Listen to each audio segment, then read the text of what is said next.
Ladies and gentlemen, welcome to beautiful Dwyer Stadium as the Muckdogs, fresh off a back-and-forth comeback, walk-off victory over the Jamestown Tarpskunks on Sunday, return to the field for a special no farm, no food night action. We've got Muckdog baseball coming up. Looking at the Niagara Falls Americans, they open their season today going up against Batavia. Last season, their first year in the PGCBL, finished 16-24. Did not make the playoffs.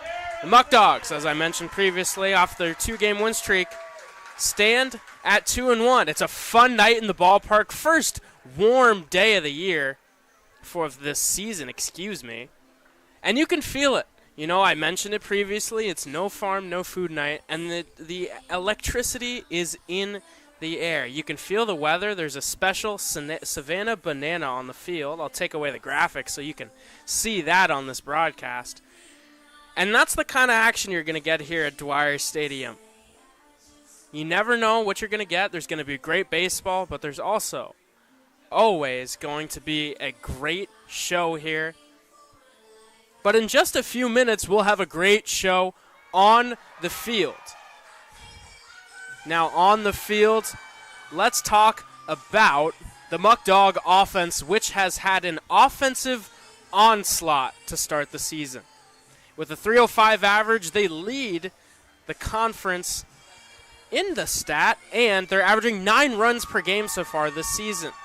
A key contributor to that offense, Braden Reyna.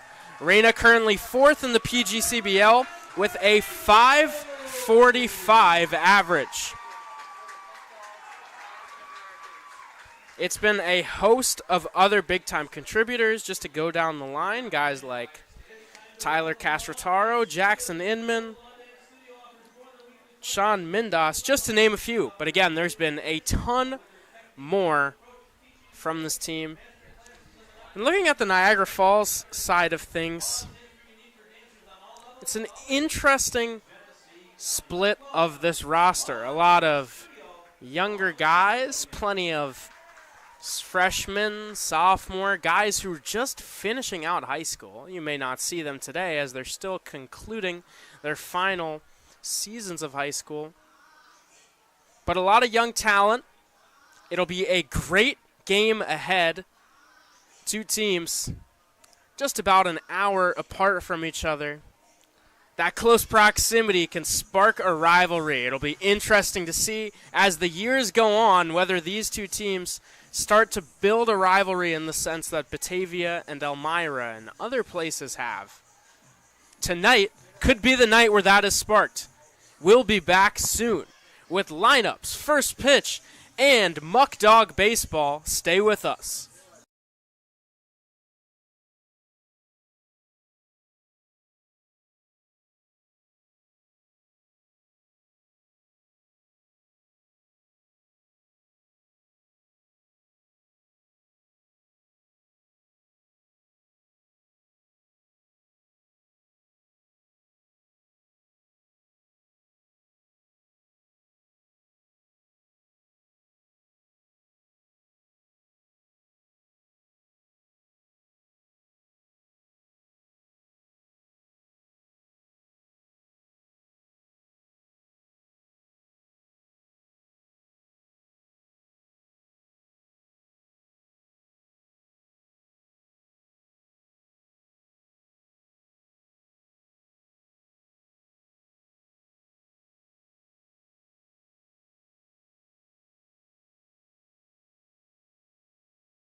Welcome back to Dwyer Stadium after a short break.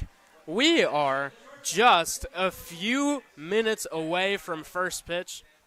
Today's game, it's going to be a treat. We've got two good teams going at it. And little sneak peek, we're going to have something special that you do not see every day on the mound. And that will be for the Muckdogs, Walker Glaishaw. Glaishaw, hailing from Cedar Springs, Michigan, just finished his freshman season at Lansing Community College, where his numbers were more than respectable. 14 games, 2 starts at a 4.06 ERA over 31 innings, struck out 39 batters, walked just 21. But one of the things that makes Glaishaw must-see TV is, you see that right, he is a switch pitcher. He was the second-ranked switch pitcher in the country by Perfect Game, who, if you don't know, is, I'd say, the main talent evaluator of high school prospects. Really one of the any main ticket event, a showcase, say, big tournaments, it's pushed by Perfect Game.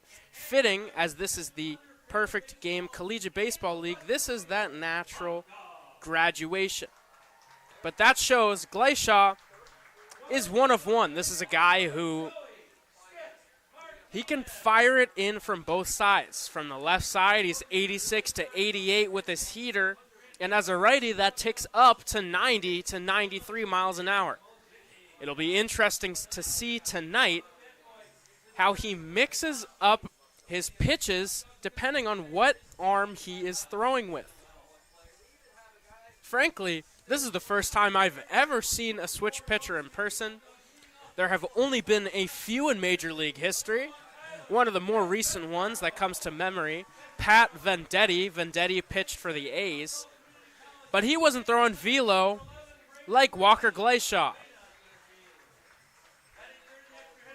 Glaishaw, a special talent, a special watch, a spectacle. To keep up the theme of the SP superlatives. But now, let's talk about the lineup that Walker Glaishaw will be going up against, presented to you by Tompkins Bank. Leading off and playing second base, it'll be Ian Wong, followed up by the shortstop, Nolan Jackson. Jackson, a late addition to the lineup in the place of Alan Ramos, who is still busy with his high school season. The third baseman and first baseman batting third will be Graydon Miller. Batting fourth, it'll be the catcher, Nick Past. Fifth in the lineup, the left fielder, Grant Moore. Batting sixth and manning center field, it'll be Jake Hollins. Batting seventh and playing right field, it'll be Carmen Panaro. The eighth hitter will be the designated hitter, Robert Wagrin. And rounding out, Niagara Falls electing to use just 9 batters for their lineup. It'll be Christopher Guzaldo. On the mound, it'll be C.J. Hurley. When Hurley takes the bump for the first time, we'll go more in depth on the Niagara Falls American starting pitcher. As we line up, we prepare for a rendition of our national anthem.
after the rendition of the national anthem, we are a few ceremonial first pitches away from the first pitch of this ball game. While we have this moment, let's go through the defensive alignment for the Muckdogs in the field. On the mound, of course, Walker Gleishaw. Catching, it'll be a new face behind the dish to the starting lineup, Cooper Fesh. Fesh, of course, the hero in the game on Sunday, providing the walk-off blow versus Jamestown. Now going around the infield, it'll be Justin Espinal at first base. Brian Fry playing his fourth different position in 4 games at second base. Tyler Castrotaro at shortstop, and Jackson Inman manning third. Now going to the outfield, it'll be Sean Mindas in left, Braden Reyna in center field, and manning right, another new addition to the starting lineup, Jacob Vezko. Vezko provided a knock in the comeback victory.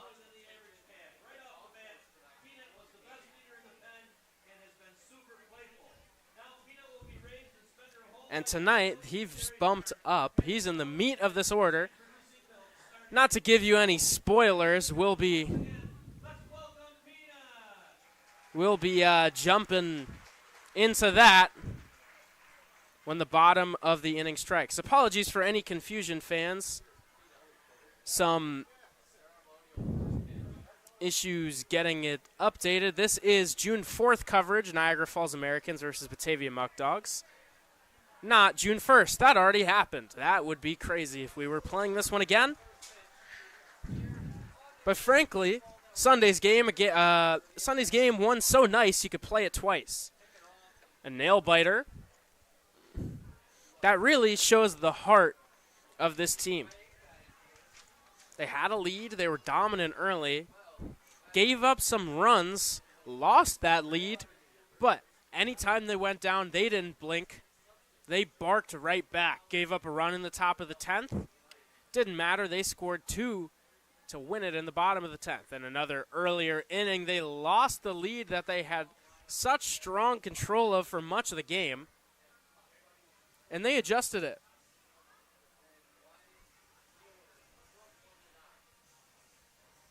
Gleishaw, if you caught it, was just firing, sidewinding from the left side.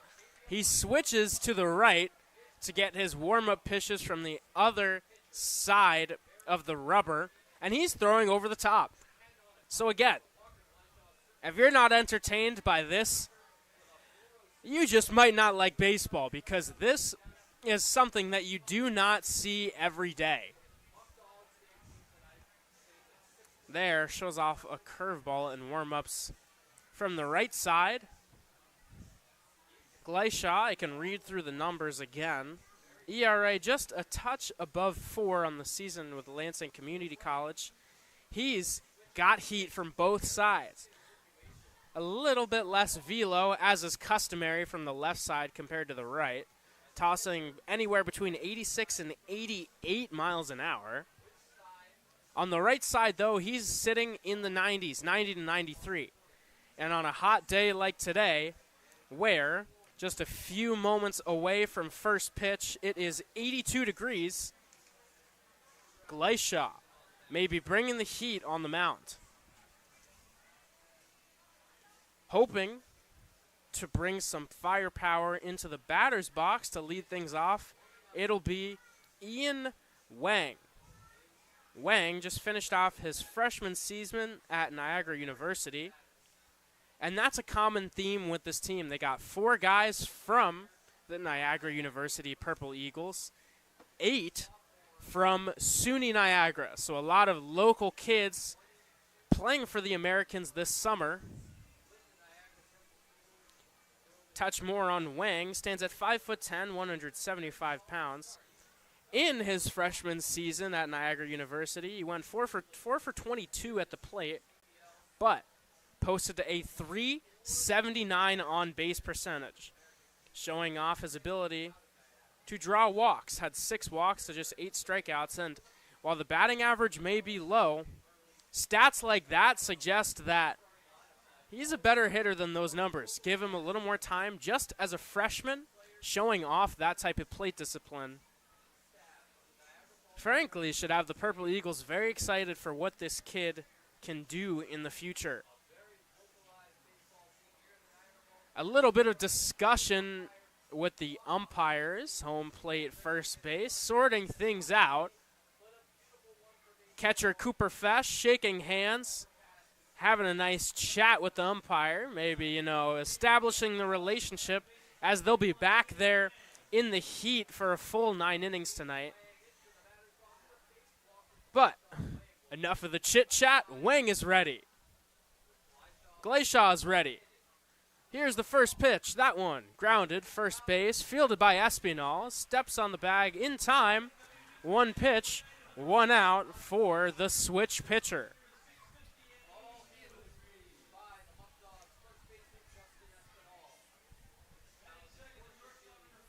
Now in the box, it'll be Nolan Jackson. I mentioned on the top of the air that Jackson, a late addition into this lineup, as Alan Ramos unavailable.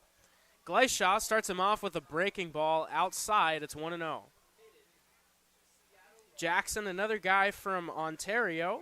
He played for the Ontario Royals for prep baseball. He is still in high school. Just graduated, I should say. He's committed to play for Seattle University next fall. 2-0 on the shortstop. Glayshaw's offering is in there for strike one.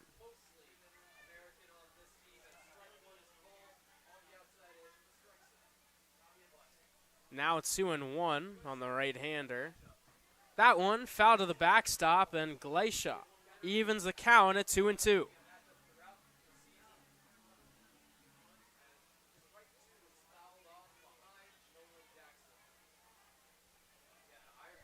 Glayshaw sets, kicks, fires. Breaking ball in there for strike three. And there are two away. Glayshaw showing off the touch there. All righties so far. Unfortunately, we haven't been able to see. Excuse me. I just lied. There were not all righties, in fact, as Wang was in the left side of the batter's box.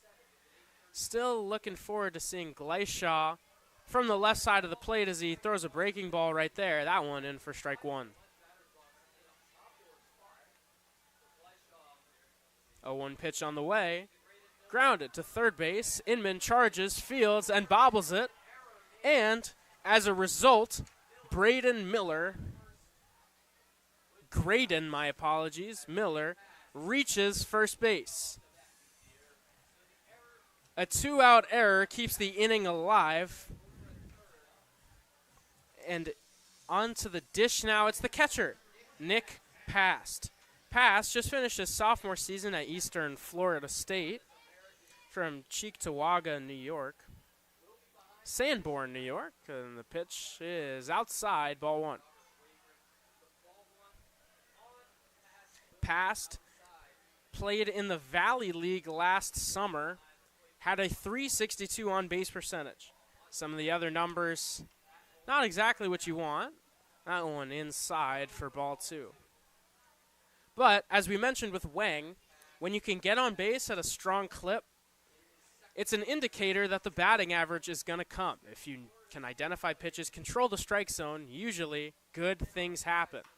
That one is lined up the middle. It's a base hit past Castrotaro into center field. And after two quick outs, the Americans are threatening. 2 down now for Grant Moore. Moore in left field tonight.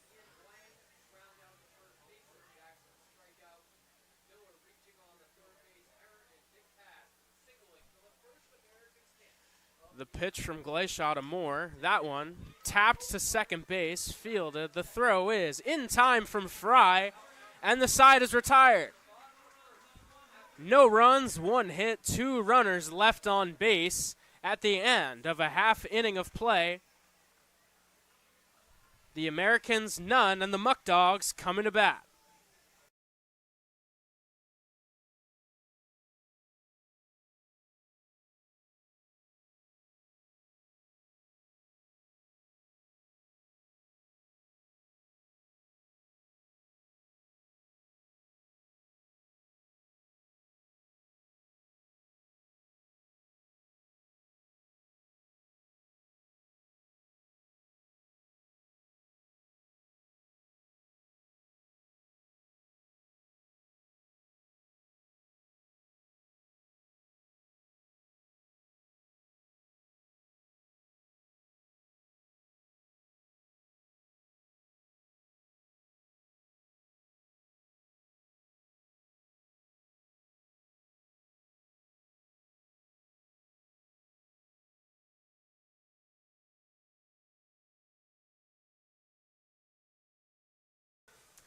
We return for the bottom of the first inning to run through the Muckdog lineup and the man that they'll have to face on the mound. For the Muckdogs tonight, it'll be Tyler Castrataro leading off and playing shortstop. Batting second, it'll be Braden Reyna, the center fielder. Batting third, he's hit third in every game so far this season, number 47, Cooper Romick. He's the extra hitter tonight. Now batting cleanup after not starting a game in the first 3, it'll be the right fielder, Jacob Vesco. Batting fifth and playing third base, a steady spot for him so far, it's Jackson Inman. Another steady spot in the order. The left fielder, Sean Mindos, bats sixth. Brian Fry, the do-it-all utility man, bats seventh and plays second base tonight. Justin Espinal will man first base and hit eighth. Batting ninth, the designated hitter, Cameron Koppel. And routing out the lineup, batting 10th, it'll be the catcher, Cooper Fesh. Fesh, of course, had the walk-off grounder to second base in the last contest, sticking with the hot hand. And on the mound, it'll be C.J. Hurley. Hurley from Williamsville, New York. He's a rising sophomore at the University of Niagara. Interesting tidbit on him, he was the Western New York High School Player of the Year in 2024. You'll see a fastball, curveball, and slider from the left-hander. And his first pitch to Castrataro is outside for ball 1.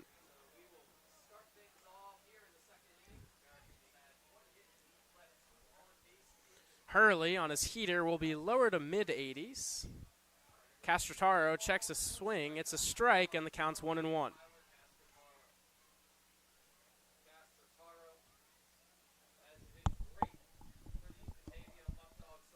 1-1 on the way.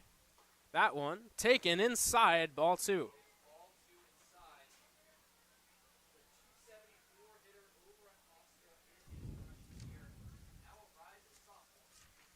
Castrataro lines that one into right field, and a diving catch is made. What a play by Panaro.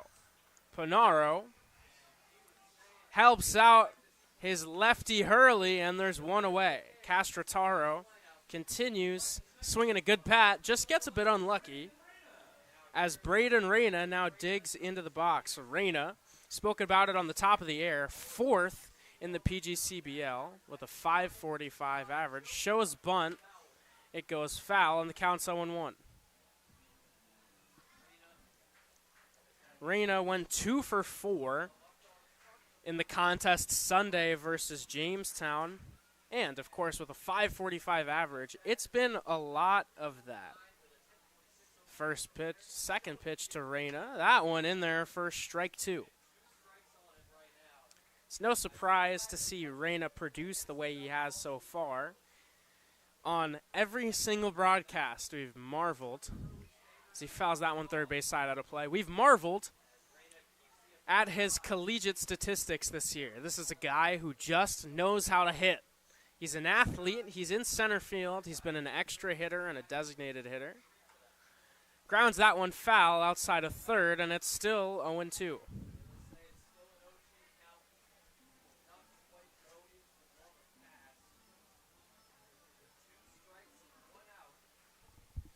0-2 now on the left-hander, and that one, a swing and a miss, strike 3. Hurley goes to the breaking ball and gets Reyna to bite. Two batters, 2 outs here in the bottom of the first. And now up, it'll be Cooper Romick.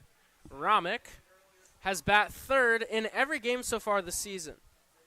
The lineup has had some shuffling in some spots. Romick, not one of them. The returner, who's excelled at Lemoyne College, and first pitch, that one, check swing, foul ball for strike 1. Romick excelled last summer with the Muckdogs and this year with Lemoyne, making the second team all-conference in both leagues.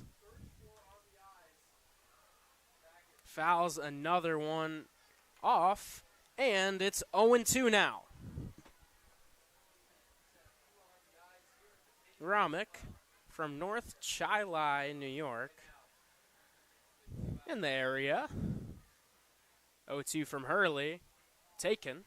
Good leave there on a nice breaking ball in the dirt. Counts 1-2.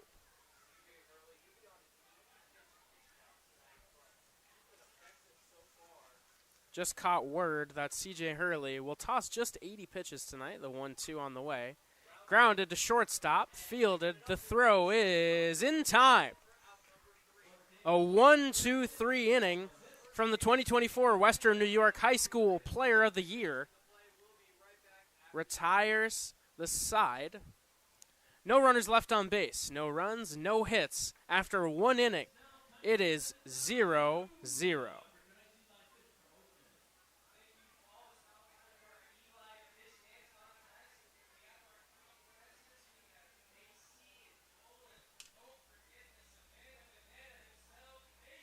The Batavia Muckdogs could not operate without our sponsors. While we have a moment, I'd like to shine a light on some of the incredible sponsors which power Muckdogs baseball. A huge thank you to Alex's Place, Batavia Downs, Eli Fish, Ficarella's Pizza, Rochester Regional Health, the Mental Health Association, Tiny Piney, Tompkins Bank, the YMCA, Whole Life Fitness, Farm Credit East, and many, many more.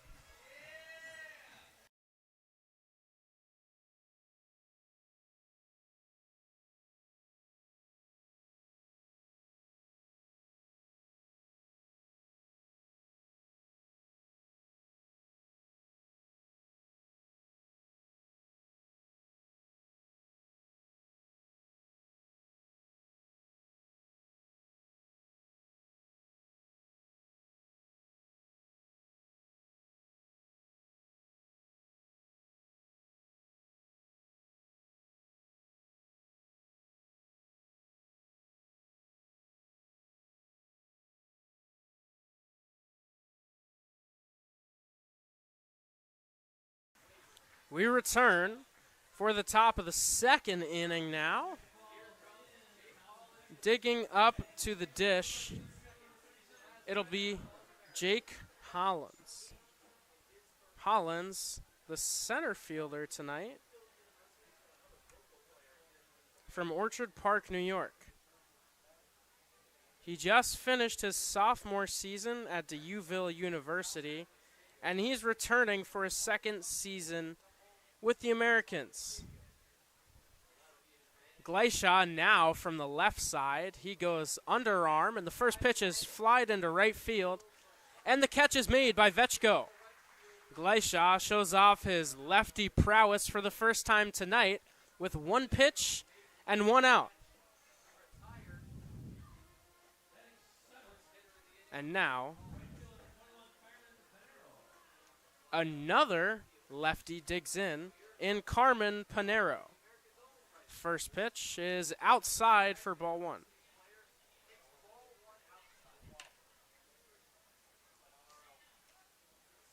Panero has experience not just in the box, but also as a pitcher. This season, in his freshman season with Niagara, he went 2 for 24, but had a 371 on base percentage. As the 2-0 offering is outside, it's 3-0. Panero While he went just 2 for 24, he had 11 walks to 6 strikeouts, a really strong rate.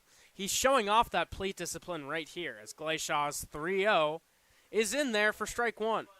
Panero thought that was a ball, tried to sell it to the home plate umpire, but that one's in there and it's 3-1. Glashaw sets, kicks, fires.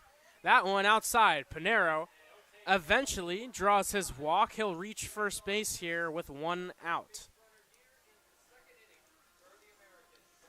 Now up, it'll be the designated hitter, Robert Wagren.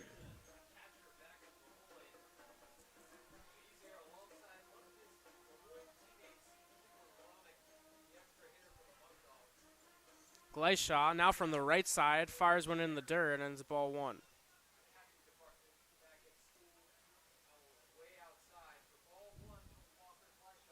Wagren, a catcher, playing DH tonight. A multitude of catchers on this Niagara Falls roster. The second pitch is in the dirt, and it's 2-0.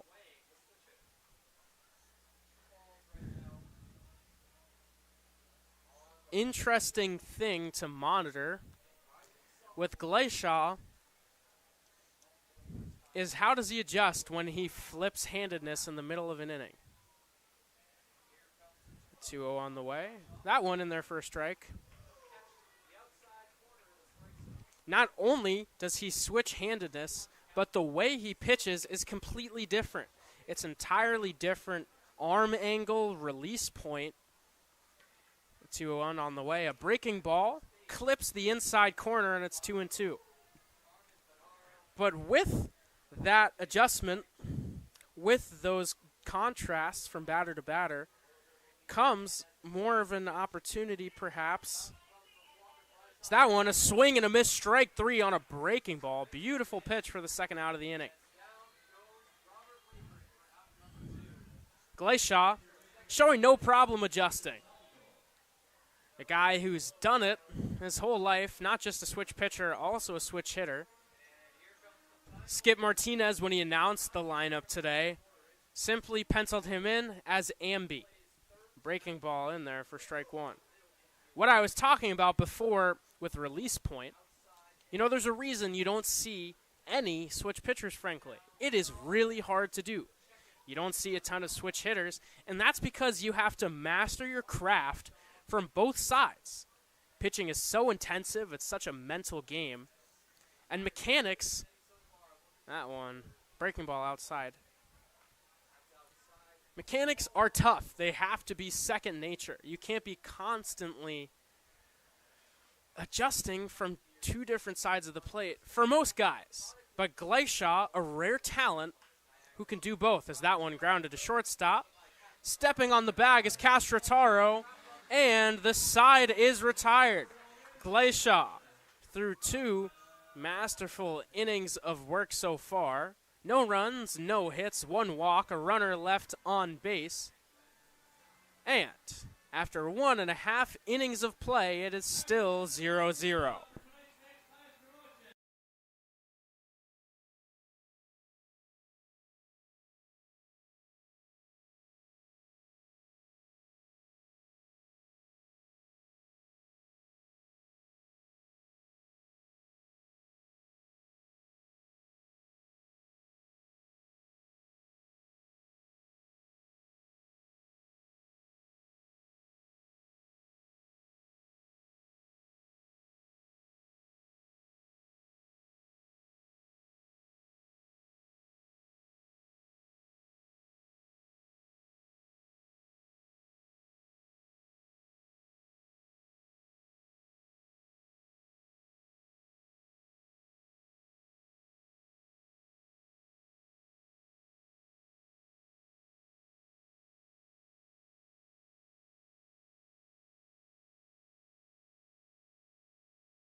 We return now for the bottom of the second inning with Jacob Vezko. Vezco came off the bench and got a knock in Sunday's walk-off victory. A returner with the Muckdogs. This is his second season with the team as he takes ball one outside. It's 1-0. Vezco from Monroe Township, New Jersey, was the 12th ranked outfielder in the state of New Jersey in 2021. That one, low, it's ball two. Those rankings by perfect game, same ones that had Glaishaw as the second switch-handed pitcher in the country last year. Vezco swings and misses through that one, and the count is 2-1. Vezco stands at 6'4", 200 pounds. He mans right field this evening. The 2-1. That one. Swing and a miss, and the count is 2-2.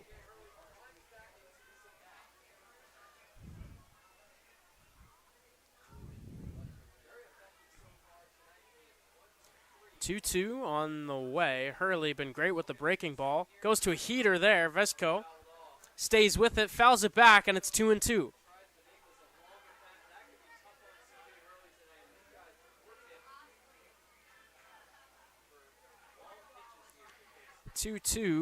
Coming home.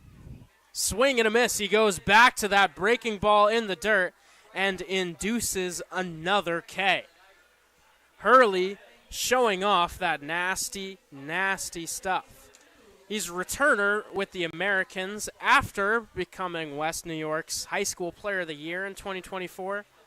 He headed up to Niagara Falls, where he was excellent. Granted, only 6 1/3 innings of work, but he held a 1.42 ERA as he delivers outside right there to Jackson Inman. Inman, another guy who's been really strong in the early going, fouls that one away, third base side, and the count's 1-1. Inman in the last contest went 1 for 3, had 3 RBIs, a base hit and a sac fly on that line.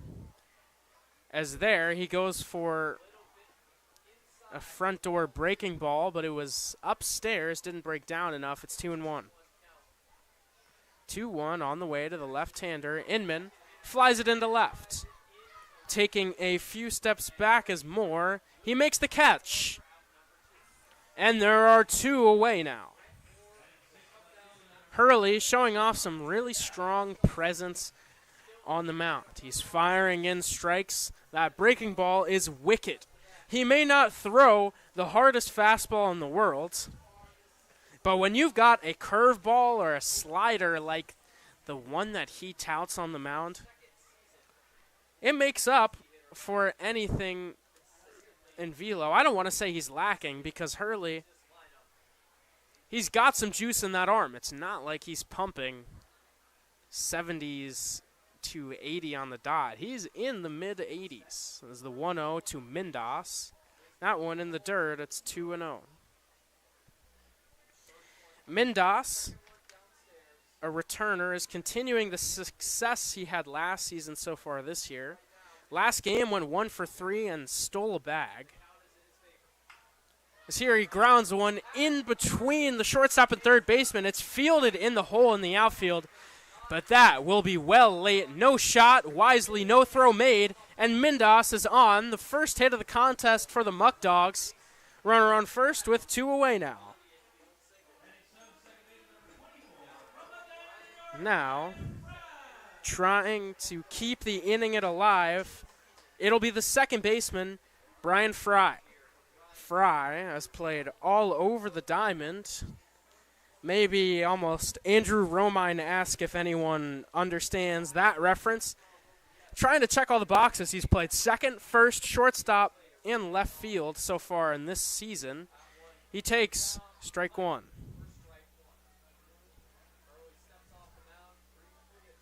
Having a guy who can play so many different spots, so valuable. Still looking for his first hit of the season, but he's very patient. He shows bunt there down the third base line. Fielded. The throw is not made. Merely a pump fake and a beautiful bunt from Fry. And right on cue, he's got his first knock of the season.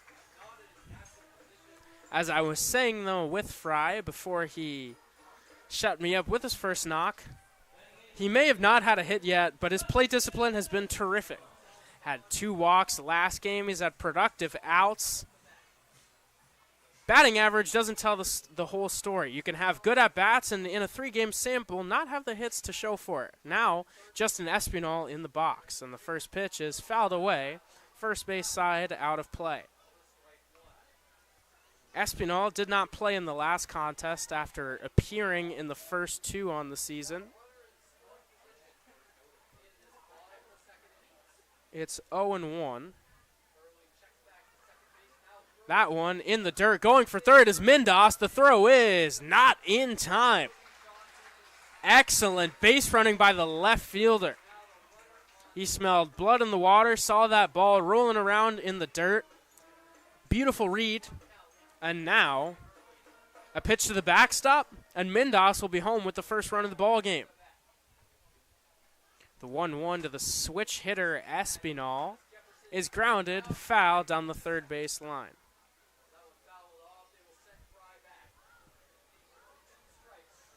Espinal last summer had a .374 on base percentage here in Batavia. A graduate of Thomas Jefferson University, he had a .782 OPS over his 4-year career with the squad. As now he'll face a 1-2 from Hurley, which kicks to the backstop. It's strike 3, but will they get him in time? They won't. No throw is made to first base where it looked like they might have had a play on Espinal. And a strike 3, but nonetheless, the inning stays alive on the drop third. Something you will not see every day. But guess what? That is what Sean Mindas taking third base did. If there were runners on first and second right there, they would have just fired to first base right away.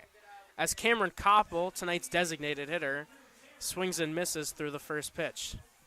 Looked like there was a little confusion. Past wanted to get the out at home. But I tell you, it sure seemed like there was time to get him at first. Muckdogs will take it, thanks to the heads-up base running from Mindas. 0-1 on the way to Koppel. That one is low. It's 1-1. Koppel has appeared at third base and second base tonight, a designated hitter. Also can pitch. Had a sub-2.5 ERA this season. The 1-1. That one paints the outside corner for strike 2, and it's 1-2. Koppel from Tampa, Florida. To be exact, he had a 2.13 on the mound for the Indiana University of Pennsylvania. Yes, not Indiana University. Indiana University of Pennsylvania. Shades of Miami, Ohio. So the 1-2 heater is swung on and cut through, and the side is retired. But the Muckdogs strike first. 1 run on 2 hits, 2 runners left on base, and at the end of 2 innings of play, Muckdogs 1, Niagara Falls 0.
As we head now to the third inning of play, the Americans, who are batting just 9 tonight, return to the top of the order with Ian Wang.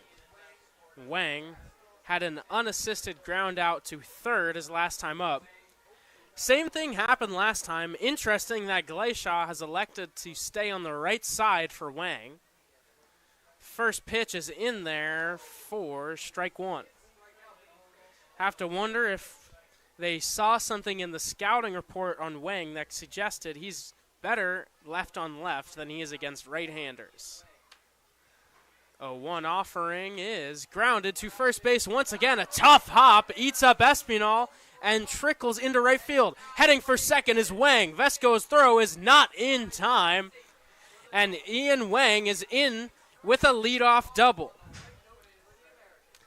I mean, could be ruled as an error.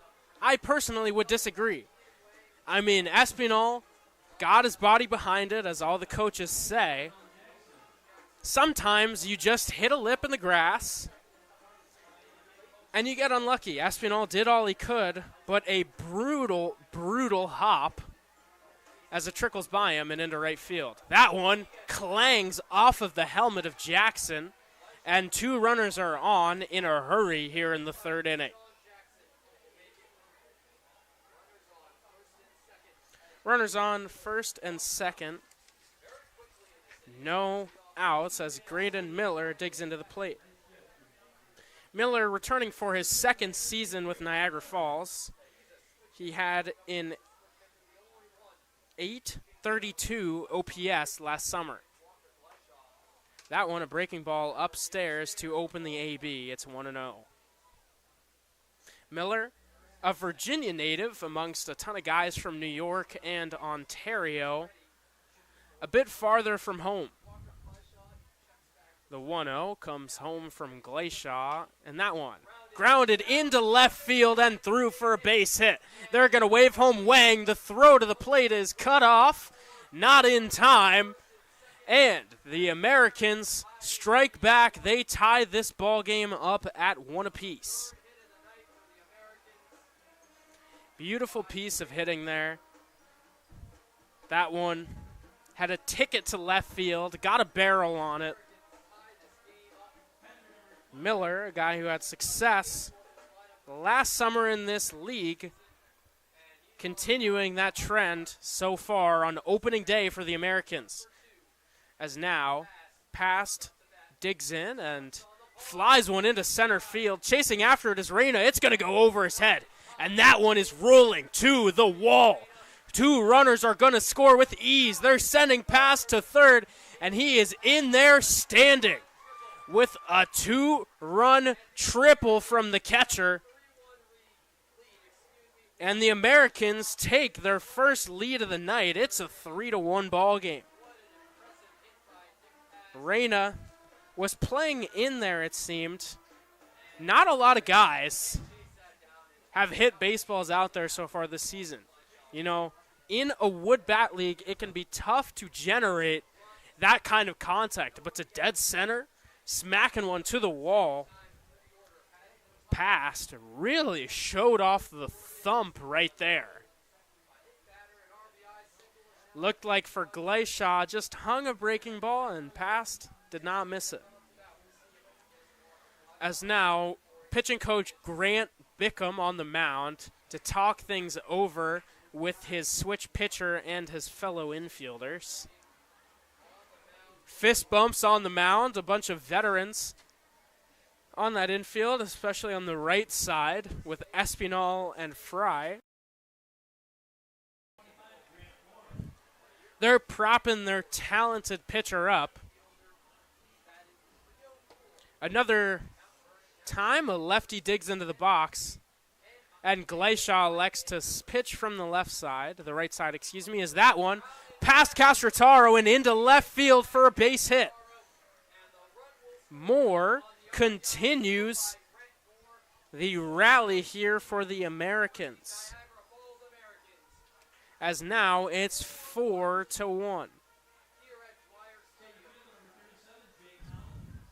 And that right there as a result of drawing in the infield. You know, you want to cut off that runner at home, but a ball like that, which wasn't cracked, that one is cracked into right field for a base hit. The Americans continue hitting as Jake Hollins joins the party.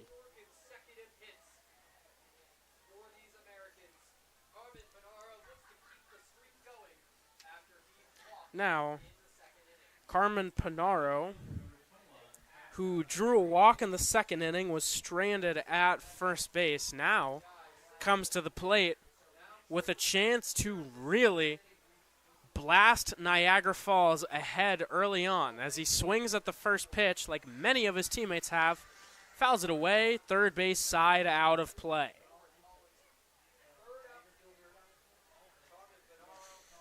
To give you a recap, Wang led off with a double on a tough hop. Then Jackson was hit by a pitch. Glashaw's 0-1 on the way. There's a swing and a miss.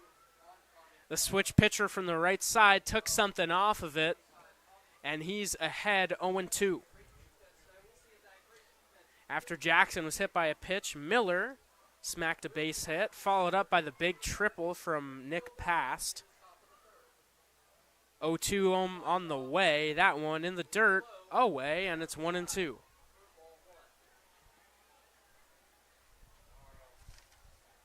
Grant Moore had that base hit which snuck through the drawn-in infield. And then you just saw Carmen Panero's base knock. He is up at the plate right now. 1-2 on the way. That one, flied into center field. Reyna charges, makes the play for the first out of the inning.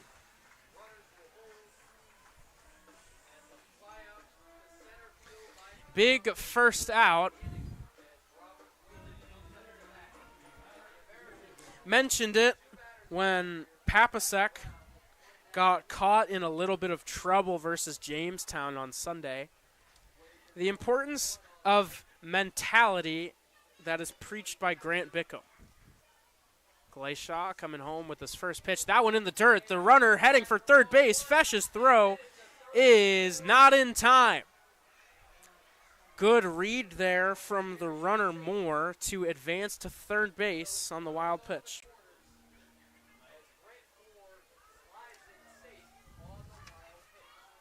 Hollins at first base did not follow. Maybe harder to get that read on how far away that was going to trickle away from Fesh at first base compared to the perspective at second. The corner infielders are now drawn in. Middle infield back for the double play as the 1-0 offering comes home. That one flared to first base. Espinal under it. Makes the catch, and there are two away.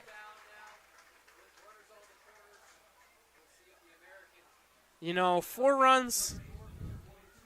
Of course, it's not what Walker Glayshaw would want, not what he planned coming into this game. But the way this Muckdogs offense has been rolling, that is no insurmountable number. As the first pitch from Guzaldo is fouled away.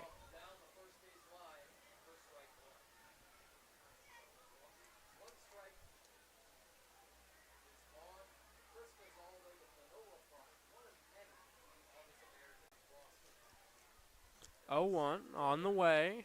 Outside. Glayshaw went to the heater. Couldn't quite. Painted on the outside, and the count's even.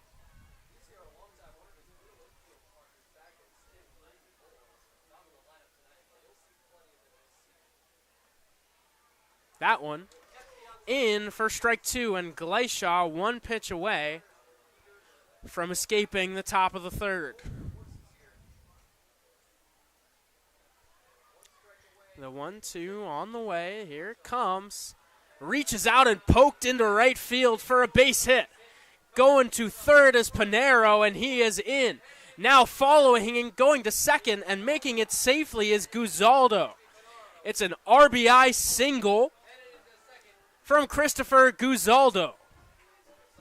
He advances to second on the throw, and the Americans are still in business. They now lead 5-1, 2 runners in scoring position.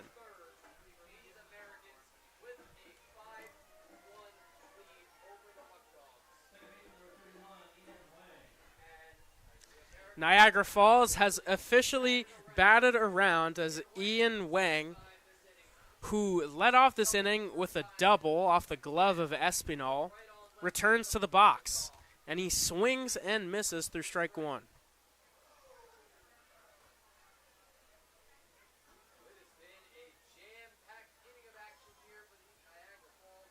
0-1 will be coming home shortly. Glacia peeking in at the signs. Here it comes. A swing and a miss. Breaking ball, low and away. Wang bites at it. Glacia once again, one pitch away from dancing his way out of the top of the third. Comes home. That one, heater upstairs. Wang doesn't offer. And the count's 1-2.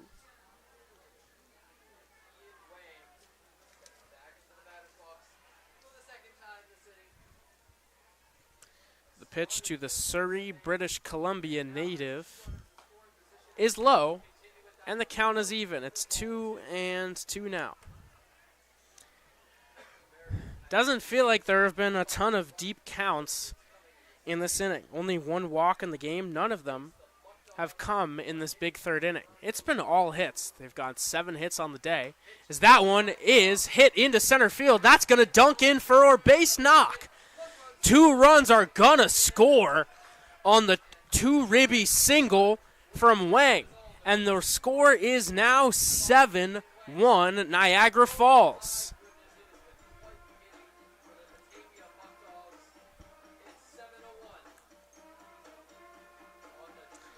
The hot hitting continues.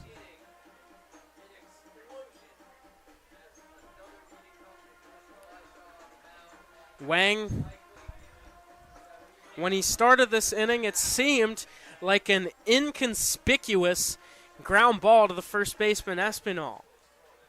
But that one touching the lip of the grass and skyrocketing into right field set the tone for the inning. As Walker Glacia's day is done, the Niagara Falls Americans ambush on opening day. They explode for 7 runs here in this third inning. Looks like it'll be in his stead, Evan Hollinsworth.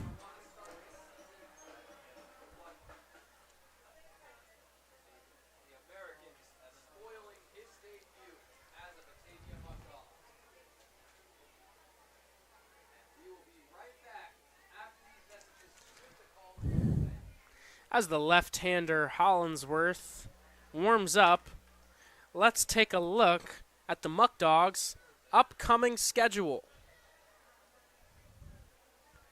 They'll be taking on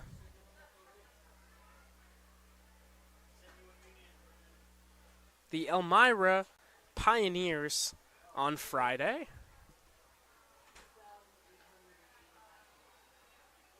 Apologies for...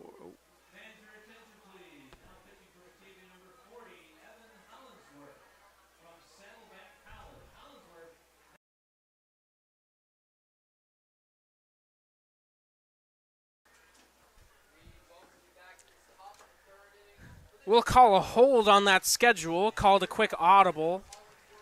And let's talk about the left-handed pitcher, Evan Hollinsworth, who comes to the mound. He returns for his second game of the year. He pitched in the home season opener last Thursday, tossed a third of an inning, allowed 3 runs. So Hollinsworth, I'm sure, has been chomping at the bit to get back out on the mound and set the tone, right the ship after that first outing. A California native, he went to Saddleback College this season for his freshman year, a native of Dana Point, California. He stands at 6'2" and 230 pounds. A little bit of a funky arm slot, nothing like a Glashaw's from the left side where he goes full on. Don't want to call it submarine. Glashaw, more 45-degree angle. The first batter that Hollingsworth will face is the shortstop Nolan Jackson, who got doinked on the helmet his first time up this inning. First pitch on the way is a big swing and a miss from the shortstop, and that's strike one.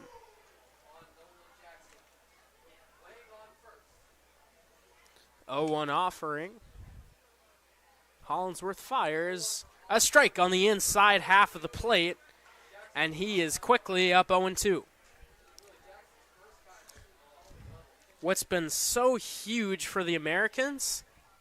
2 out hitting. The 0-2 comes home. That one outside. It's 1-2. Gleishaw got 2 big outs with 2 runners on base to make it 2 outs in the inning with still the contest a 3-run game at 4-1. But the Americans strung together hits as there's swing and a miss, strike 3. Hollingsworth fired up as he exits the mound, strikes out Nolan Jackson, but not before. The Niagara Falls Americans score 7 runs on 6 hits. And after 2.5 innings of play, it is 7-1 Americans.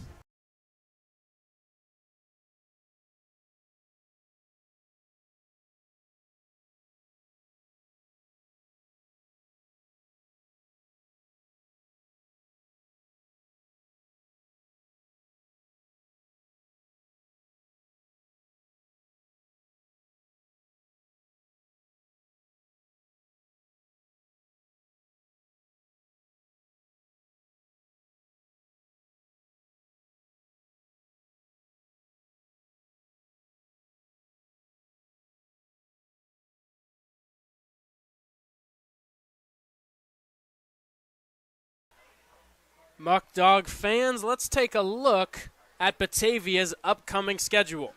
On Friday, they hit the road again as they go up against Elmira at 6:30 p.m. Then on Saturday, they're right back home as they take on Geneva at 6:30 with the helicopter candy drop, one of the most fun days of the year. That helicopter could drop at any moment. We'll be back with more on the schedule as we're back in action with the bottom of the 3rd inning as Cooper Fesh digs into the box for his first plate appearance as he lines that one through for a base hit. A sharp ground ball under the glove of Wang, and the Muckdogs have a runner on base. The score may be 7-1. But there's really no sense in the stadium, in the press box, anywhere you go. Certainly not in that third base home dugout. There's no sense that this game is over. This team has averaged 9 runs per contest, and every time they've been punched, they punch back. Tyler Castrotaro swings at the first pitch and flies it into right center field. Catch is made by Panaro, my apologies, and there's one away.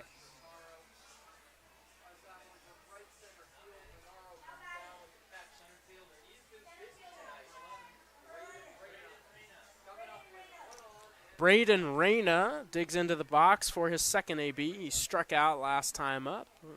He squares to bunt and gets it down. Hurley fields, fires to first base in time.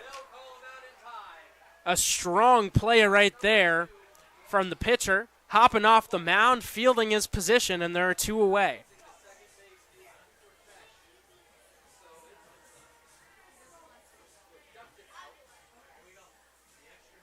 Now batting, the extra hitter, Cooper Romick. Romick grounded out to shortstop his last time up. He'll look to bring home Fesh from second base. With 2 outs, a single will likely do it. That one skied away, and it's 0-1.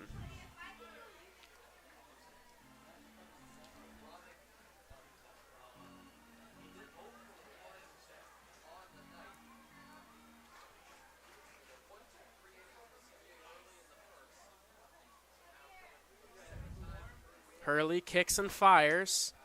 Romick wants no part of that pitch in the dirt, and it's 1-1.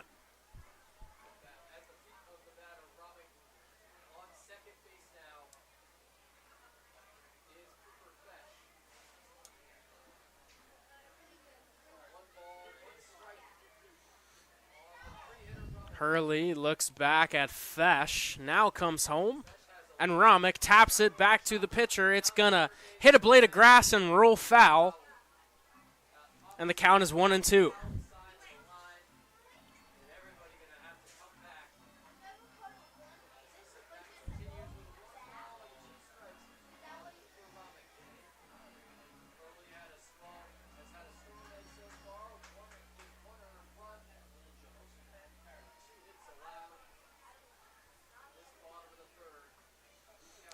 So it'll be a 1-2 count on the right-handed hitting catcher, extra hitter in today's contest.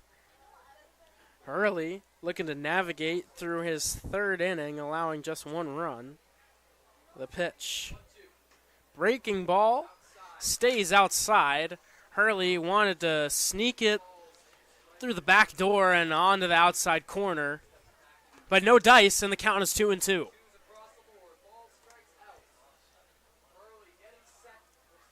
Hurley kicks, fires. That one clips the elbow of Romick, and he'll take first base. Looks like it got him on the elbow. Hopefully, hit that padding that he has prepared. Doesn't look shaken up in the slightest. He'll take a base runner, as will Jacob Vezko. Vezko, the big right-handed hitter, with an opportunity to cut into this 6-run deficit with 2 on and 2 out. Vezko thumped 6 extra base hits this season for Dayton. Stays patient and takes that one in the dirt. It's 1-0.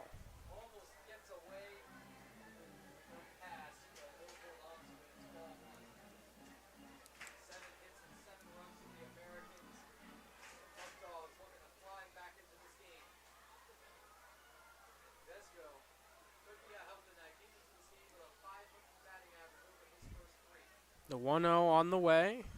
In the dirt. And it's 2-0.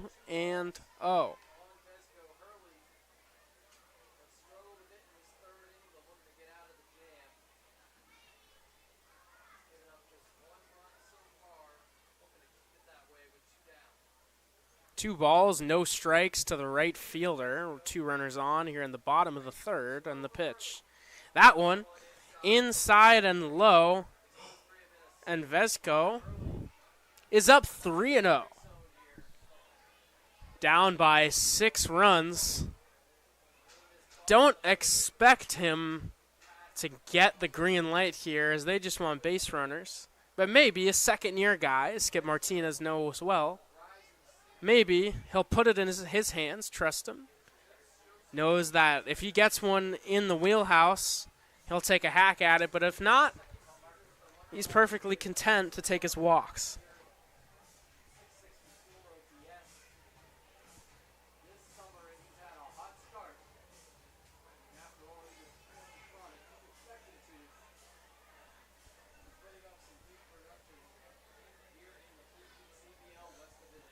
Three balls and no strikes on the cleanup batter. That one is low for ball 4. And the bases are juiced with Muckdogs now. Up comes the dangerous Jackson Inman. Inman, for the fans in the ballpark, is the Tully's hit man of the game, which means if he gets a base hit, the fans here at Dwyer Stadium get, and that one is through for a base hit. 1 run scores. A second one coming home. He will score. A 2-ribby single for Jackson Inman, and it's now 7-3.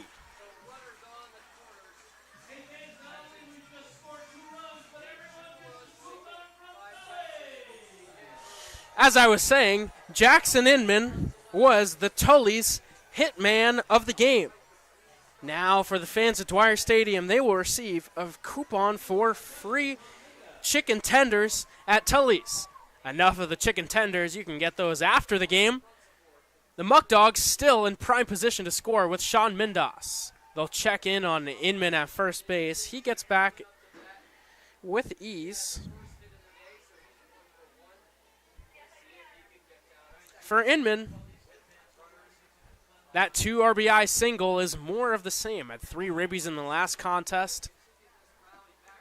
Takes a ball outside. Previous games, Inman supplied a big 2-run scoring triple in Saturday's game. He has had his fair share of run production in the middle of the order early on in this season.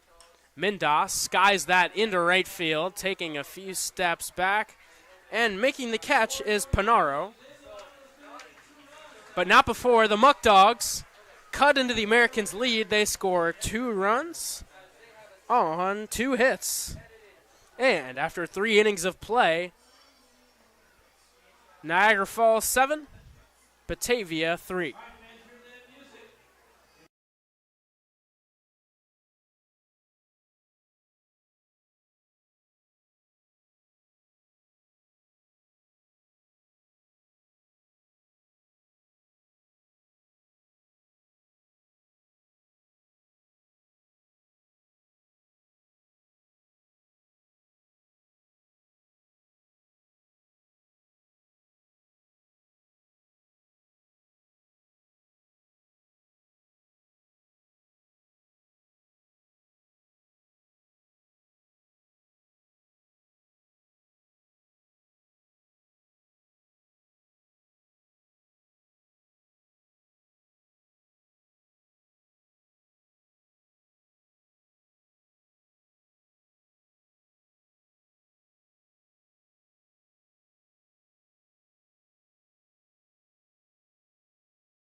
Back in action here for the top of the 4th inning. Evan Hollinsworth, after getting a big K to get out of the 3rd inning, back in for more here in the top of the 4th.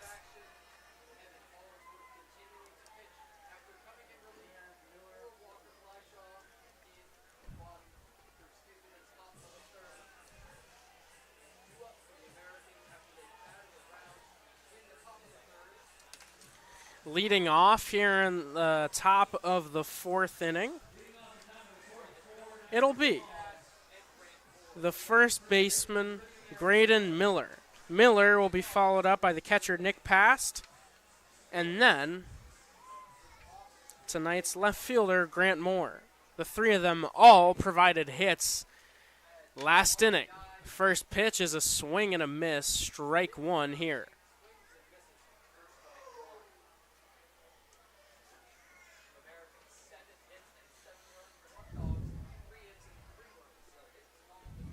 The 0-1 offering. Fly ball, right field. Vesco chasing, running down the line. He will make the catch in the corner, and there's 1 away.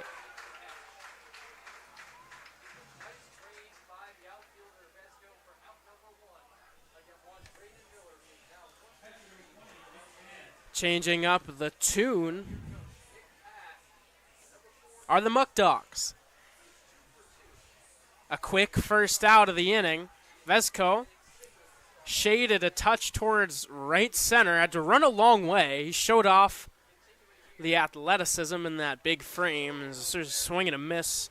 Strike 1 on Past. Past blasted a triple in the past inning, the 3rd. I think, an early contender for the farthest hit ball of the season. We'll likely see further hit balls than that. As he fouls that one away, first base side out of play, and the count is 0-2.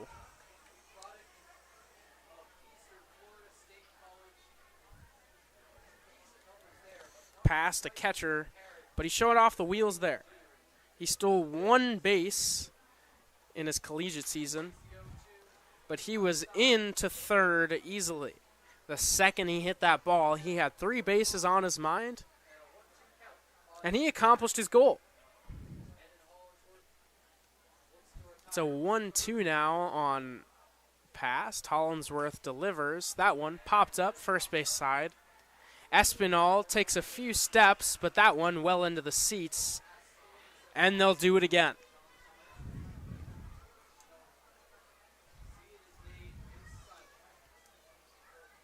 The sun still beaming here on a nice, warm June day, more seasonable than what we got over the weekend. Hollingsworth kicks and fires a breaking ball outside. It's 2-2. First pitch temperature was above 80, around 82. It likely has dipped into the high 70s now, but it's really a perfect summer night for baseball.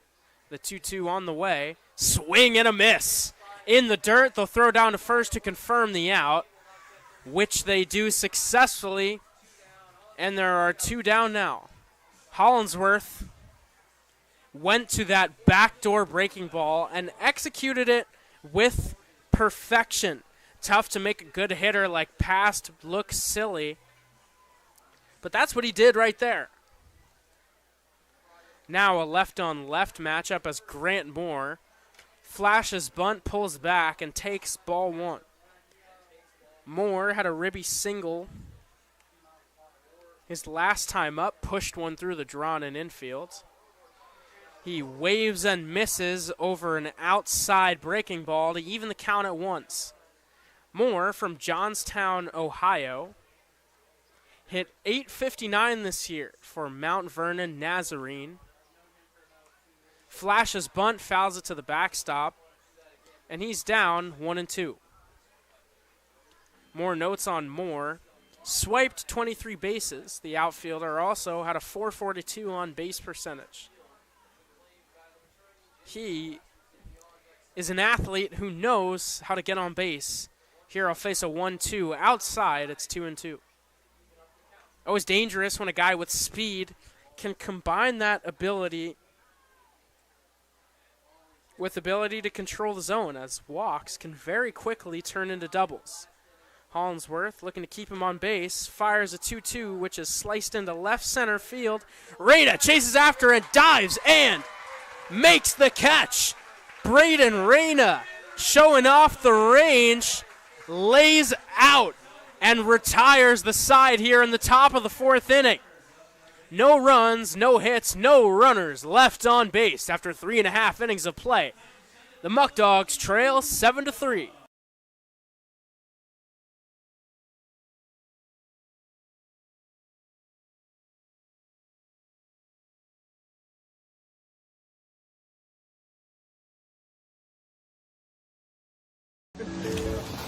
Pre-game superstition, black coffee, and picks every day.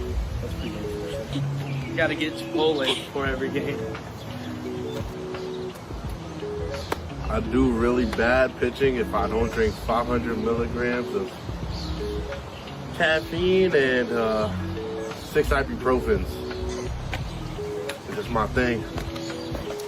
I have an energy drink and I pray. I pray. Always gotta pray for me.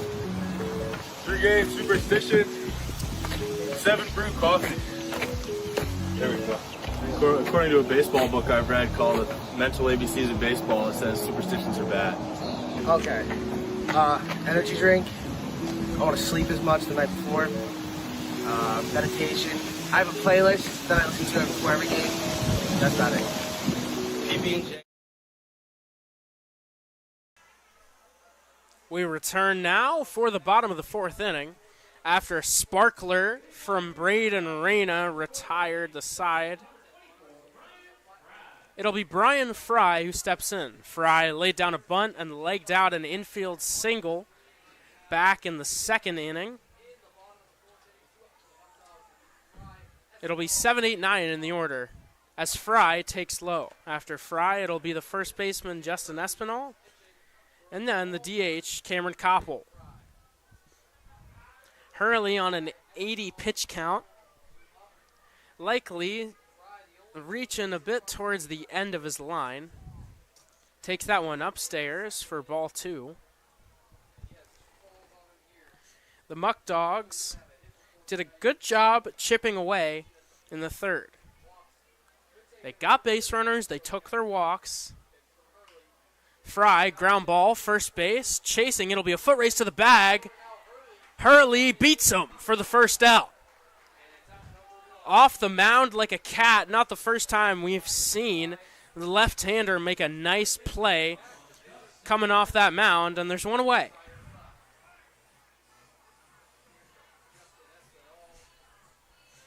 One out now for the first baseman, switch hitting Justin Espinal.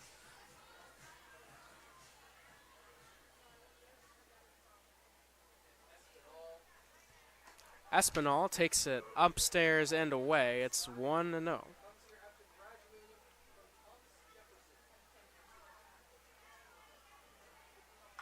Espinal cracks that one down the left field line, but foul. Sure looked like he was sitting heater right there. Got one on the inside part of the play, and just a tick too quick. Still a 1-1 count. Swings and misses through that one, and it's 1-2.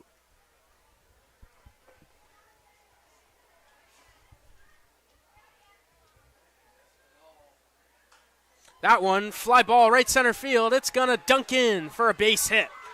Espinal takes a big turn at first, but stays with a one-out single.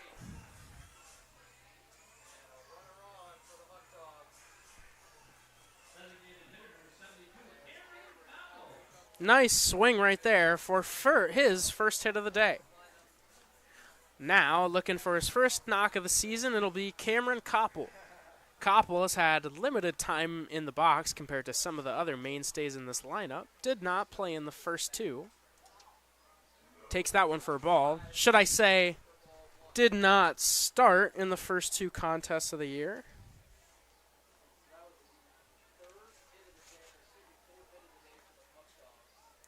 The 1-0 offering. That one tapped foul outside of third.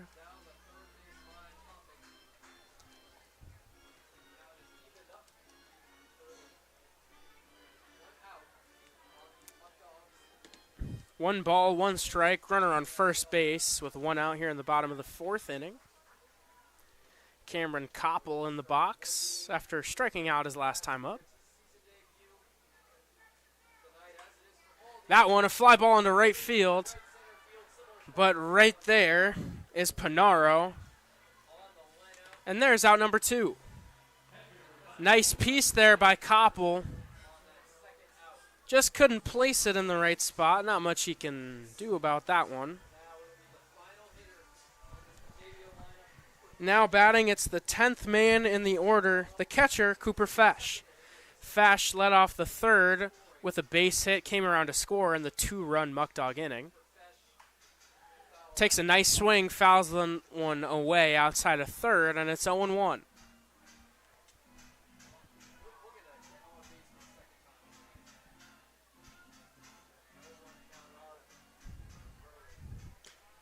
On the left-handed hitting catcher.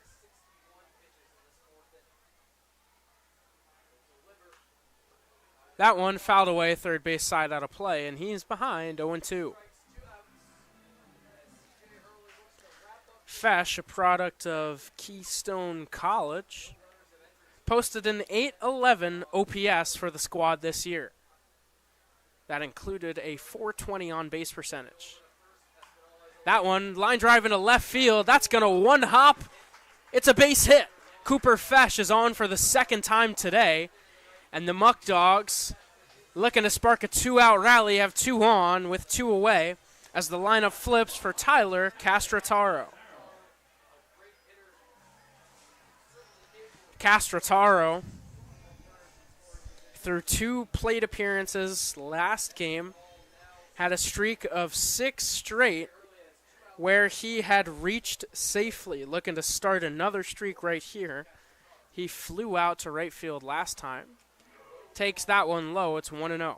Flew out to right in the third. Had a line out to right field in the first inning. Maybe we'll try to test someone other than Panaro here as he looks to cut into that 4-run Americans lead. As Hurley delivers, check swing, no swing as it's a ball. They'll check down with the umpire in the C position. He elects that it wasn't a swing. Not really sure how he can have a great view from there. Anyways, didn't look like a swing. Castrataro in the driver's seat, up 2-0. Hurley delivers home. That one clips the outside for strike 1.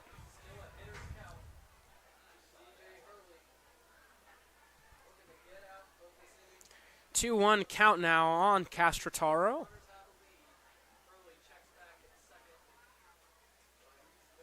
The offering is low. Tyler Castrataro in a juicy 3-1 hitter's count. A walk would bring the tying run, Braden Reyna, up to the plate. The Muckdogs continuing to never say die as the 3-1 pitch is upstairs, ball 4. Castrataro shows off his patience and loads the bases for the dangerous Braden Reyna.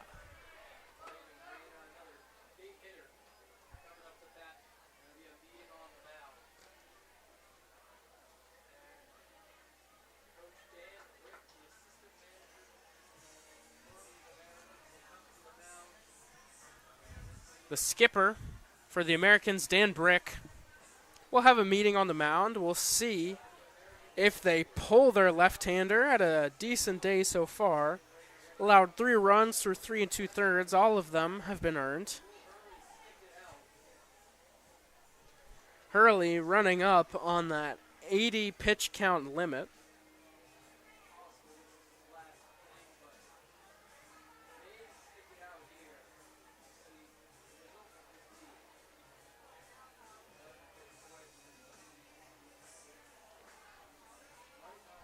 Long talk on the mound.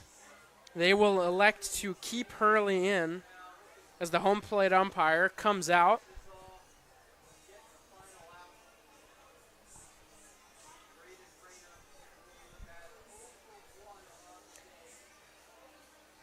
Entirely possible that the decision here is to give Hurley Reyna to keep the left-on-left matchup. First pitch on the way. That one. Nice swing, but it's fouled back 0-1. If Reyna reaches base, very likely that they'll go to a right-hander to face Romick, who's on deck. The first pitch, second pitch is a swing and a miss. Hurley quickly ahead, 0-2. Reyna now looking to protect, stay alive in that box. Hurley from the windup, kicks and fires. That one fouled away. Reyna stays alive. Hurley, 8 pitches away from his pitch count limit. Self-imposed, no rules on pitch count in this league. 0-2, coming home. Reyna. Good leave, shows off his patience, begins the inkling of a swing, but holds it back, and the count is 1-2. Good breaking ball. Hurley has shown that quite a bit today and had a ton of success getting guys to whiff. As here comes the 1-2. Reyna, fly ball into right field. Chasing after it is Panaro. It's going to dunk in for a base hit. It's a 2 RBI single for Braden Reyna. And all of a sudden, it's just a 2-run ball game. Niagara Falls leads 7-5. That was a veteran AB. I can't talk enough about how professional that was from Braden Reyna. He went behind 0-2 in a big spot. He feels the pressure, his team down by 4 runs, but he stays unfazed. He fouls off a good pitch. He lays off a nasty breaking ball, keeps his composure, and pops one into right field. And now what was once a 6-run game is just a 2-run contest. Cooper Romick looking to add more. Hurley fires home, and Romick swings and misses.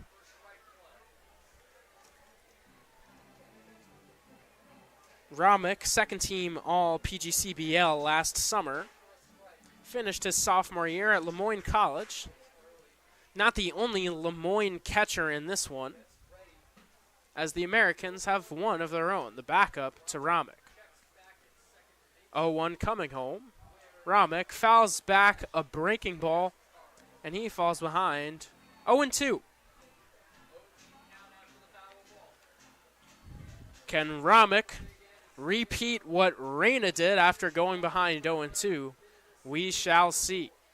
That back foot breaking ball from Hurley has been nasty so far to the right-handers. Here comes the pitch. He goes to a heater, that one inside. 1-2 on the extra hitter.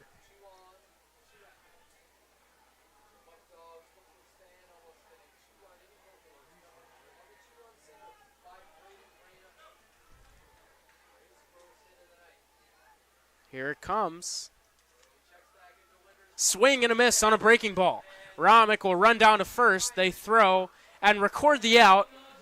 And the side is retired, but not before the Muckdogs strike for 2 runs on 3 hits. After 4 innings of play, it is 7-5 Niagara Falls Americans.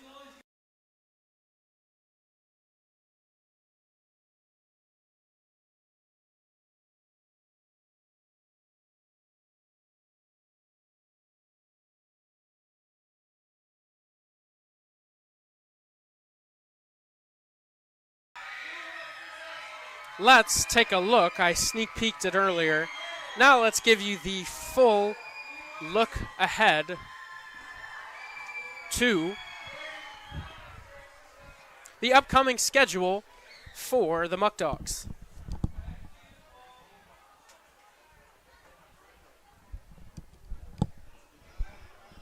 On Friday, June 6th, they'll go on the road to face Elmira. That one takes place at 6:30. Then they come back home on Saturday the 7th to take on the Geneva Red Wings. It will be helicopter candy drop, which, if you don't know, means 250 pounds of candy. Might not be exactly correct on the number, but something in that range will be dropped from a helicopter from the sky, and that can occur at any moment. Looking ahead, getting these in before the inning starts, they'll face Niagara Falls once again on June 8th in a doubleheader, or should I say the Niagara Ironbacks. It will not be Niagara Falls, the Niagara Ironbacks in a doubleheader.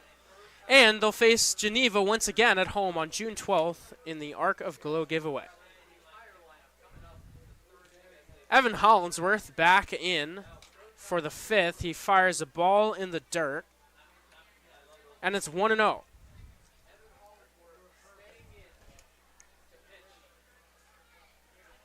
Leading off, it's going to be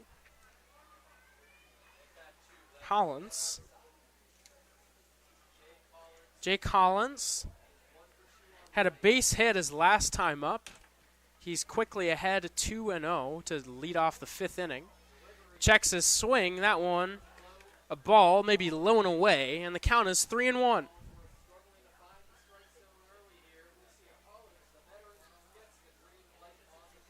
Hollinsworth sets, kicks, and fires. That one in for strike 1.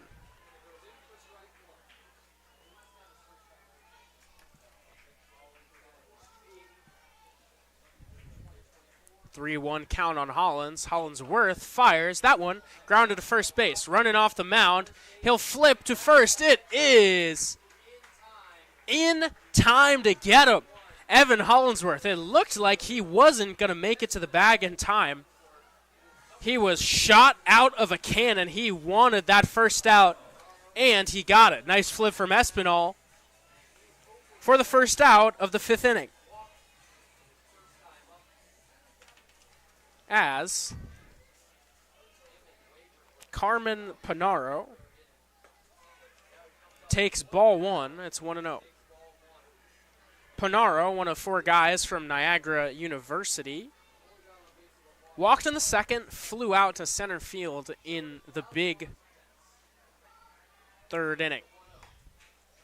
He'll take that one on the outside portion of the plate for strike 1.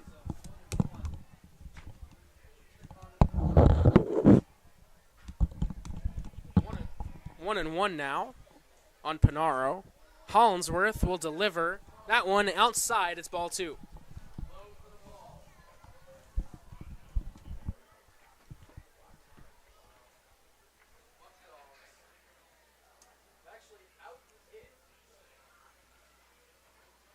The 2-1 on the way. That one is low, and it is 3-1.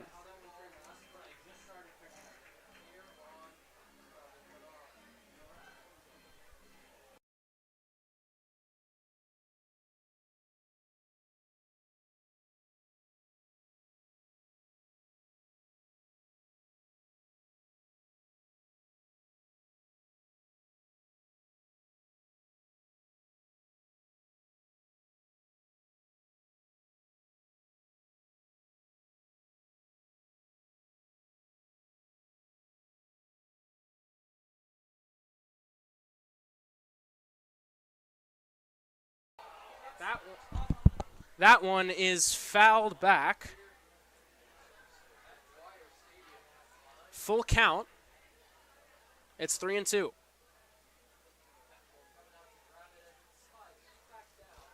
The 3-2. Hollinsworth set. He'll kick and fire.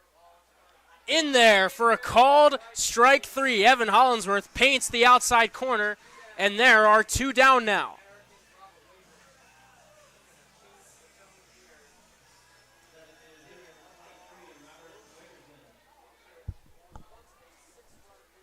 The DH, Robert Wagren, digs into the box. Wagren, 0 for 2 on the contest. First pitch from Hollinsworth is in there for strike 1. Wagren, the lone man in the Americans lineup, yet to reach base in this one. 0-1 on the way. That one clips the outside. Hollinsworth showing off his prowess, command of all quadrants of the zone. He's ahead 0-2, looking for another 1-2-3 inning. He delivers. Ball upstairs. It's 1-2. Hollinsworth has retired every batter that he's faced in this one. 1-2 coming home. That one in the dirt, and it's 2-2.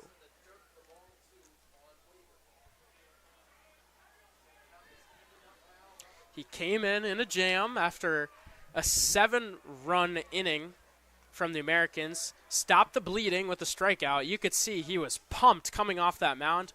That energy has just exuded into his game. As the 2-2 coming home, swing and a miss, strike 3. He roars off the mound. A masterful 2 1/3 innings of work from Evan Hollinsworth. And after 4.5 innings of play, we're halfway through this contest. It is 7-5 Americans.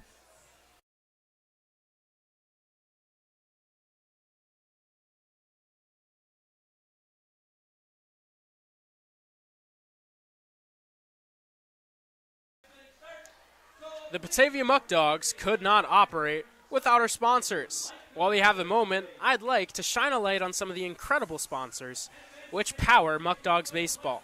A huge thank you to Alex's Place, Batavia Downs, Eli Fish, Ficarella's Pizza, Rochester Regional Health, the Mental Health Association, Tiny Piney, Tompkins Bank, the YMCA, Whole Life Fitness, Farm Credit East, and many, many more.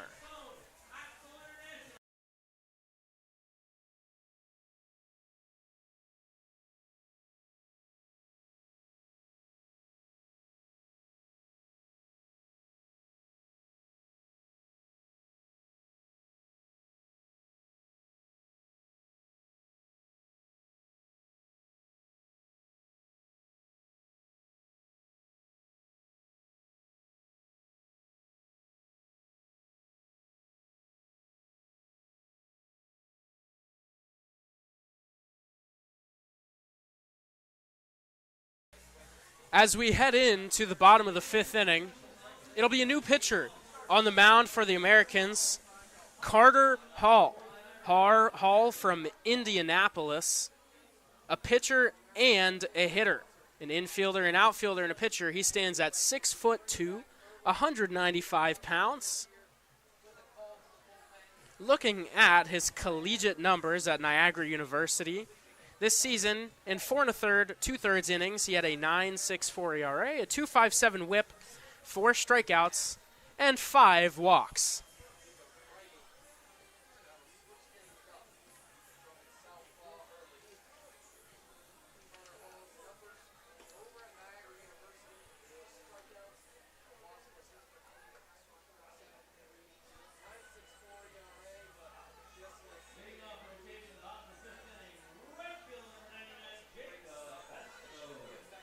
Vesco will dig into the box and kick things off in the bottom of the 5th inning.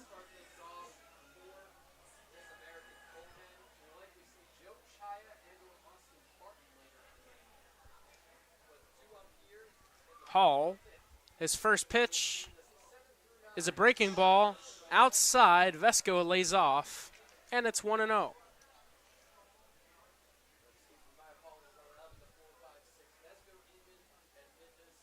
The 1-0 delivery on the way, a swing and a miss, and it's strike one.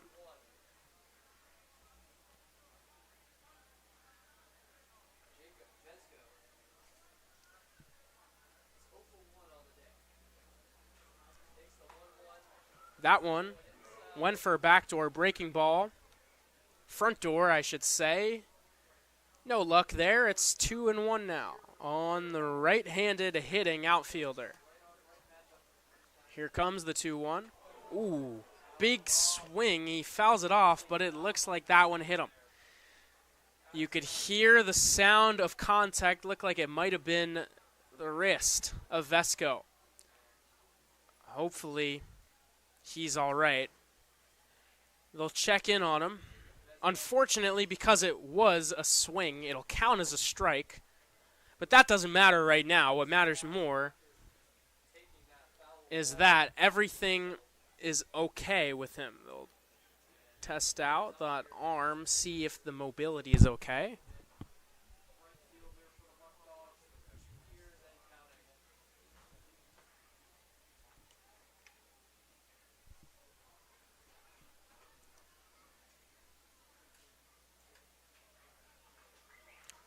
Vesco is all right. He'll take the box again in a 2-2 count. Let's see if he's got a taste for revenge after that ball came up and in. Of course, not saying anything there was remotely intentional or anything of that sorts.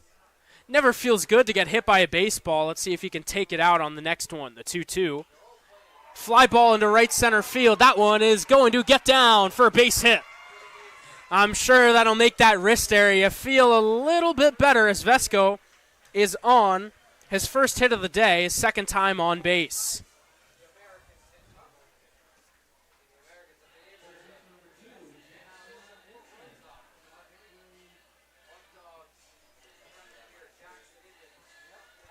Jackson Inman finally gets an opportunity to face a right-hander.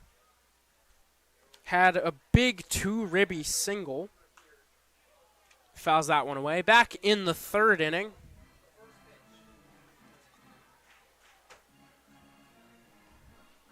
Now he'll be looking to get on base. He is the tying run.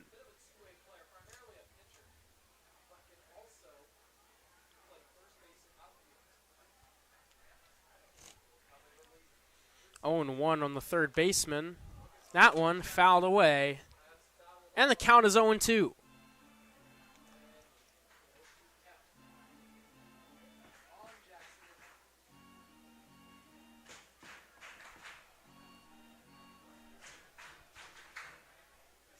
Even behind in the count, Inman is so dangerous. He's got the pop. You saw it with that triple the other day.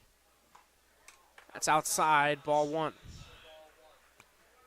And a wild offering like that speaks volumes to the hitter at the plate. That isn't something that's not the kind of pitch that you're doing to spoil one. Maybe he'll swing at that. That's just a ball that got out of the hand. Maybe Hall tried to overthrow it, and that's what's going to happen when we're facing somebody like Inman in the box, as here comes the 1-2. That one a bit closer to the plate, but still a ball.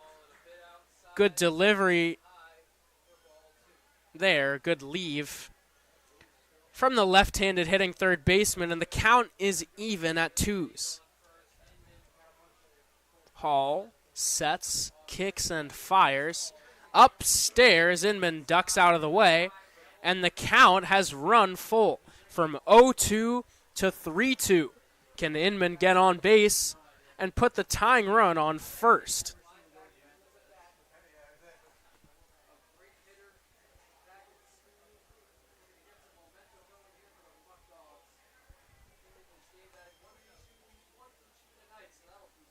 Here it comes, Inman.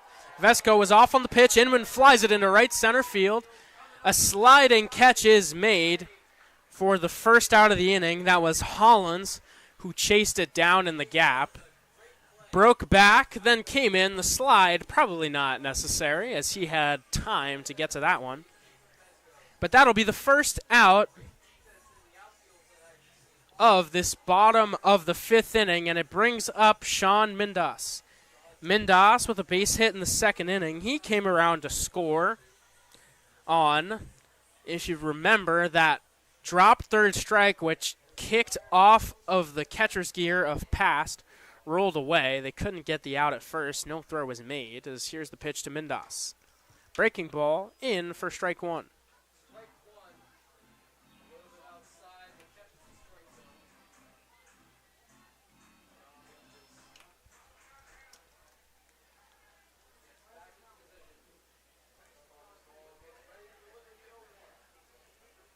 They'll check over on Vesco at first. He's back in time. He was off with a 3-2 count last time. Not necessarily means the steal is on. Maybe looking to avoid a double play with a 3-2 count. Get a guy in motion. Put the infielders out of position. Hall, taking his time, delivers the 0-1. Mindas swings and misses through that one. And it's 0-2 on the left fielder.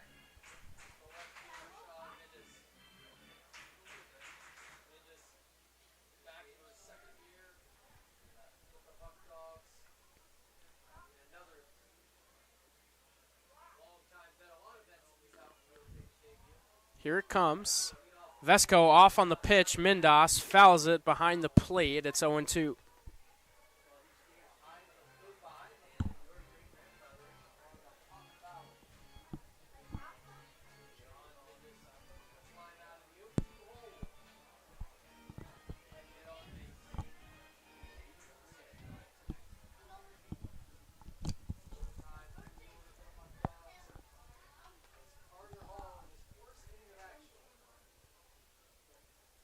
Hall checks over on Vesco, fires home. That's a fastball well upstairs. Mindas not interested in that one. Count is 1-2.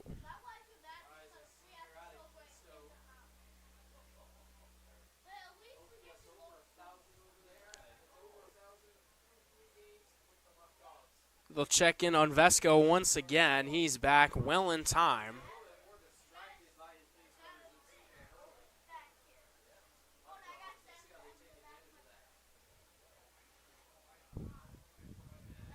Hall now comes home with the 1-2, and Mindas grounds it to shortstop. Fielded by Jackson. The throw to first is in the dirt and well late. Sean Mindas legs out an infield single, and 2 are on with 1 away.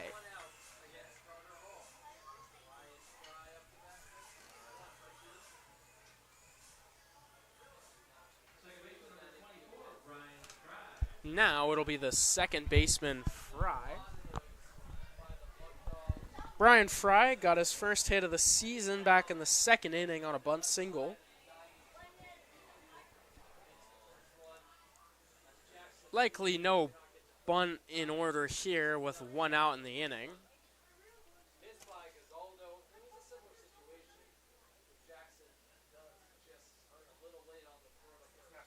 Hall.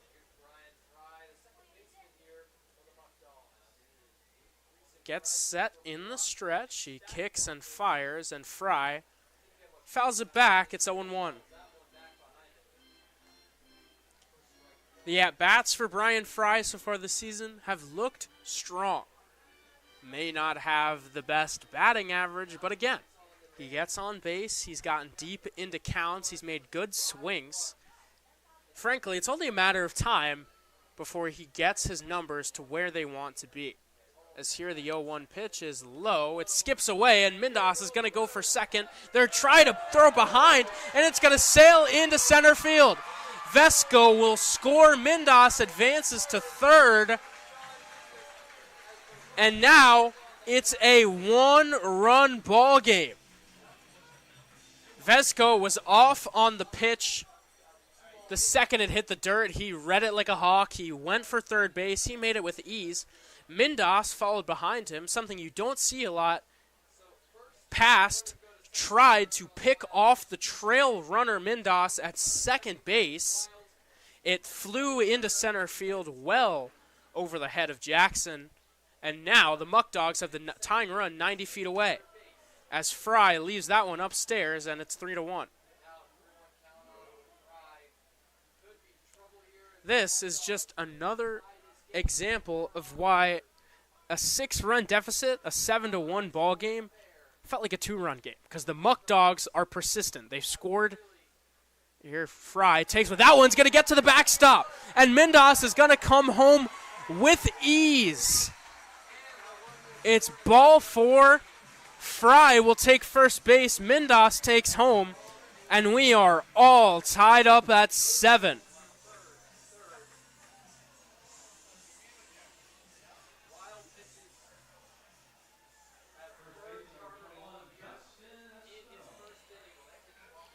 Now digging in, it'll be Justin Espinal, the first baseman.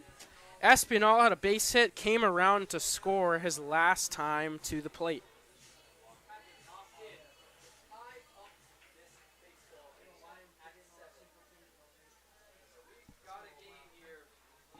Here it comes from Hall. Outside, Espinal leaves. It's 1-0.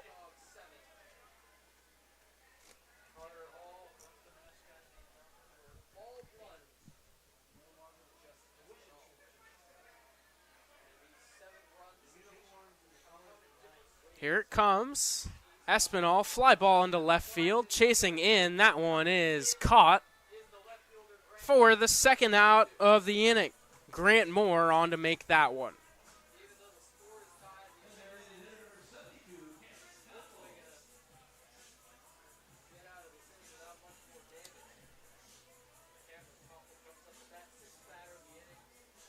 Here comes Cameron Koppel. Koppel hit one on the nose right to the right fielder. Panaro is last time up. Hall comes home. Koppel takes it for strike 1.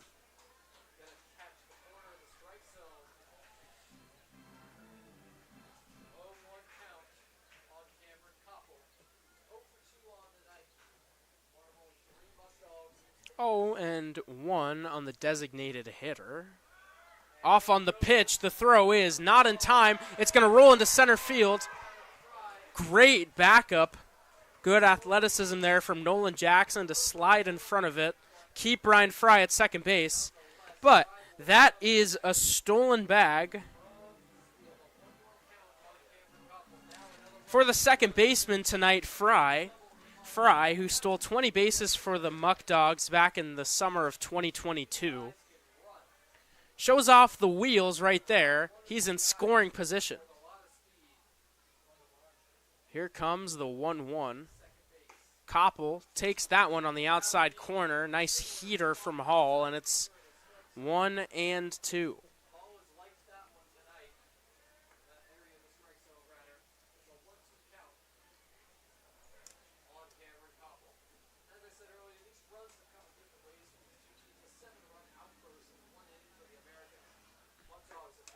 Breaking ball outside, and the count is even.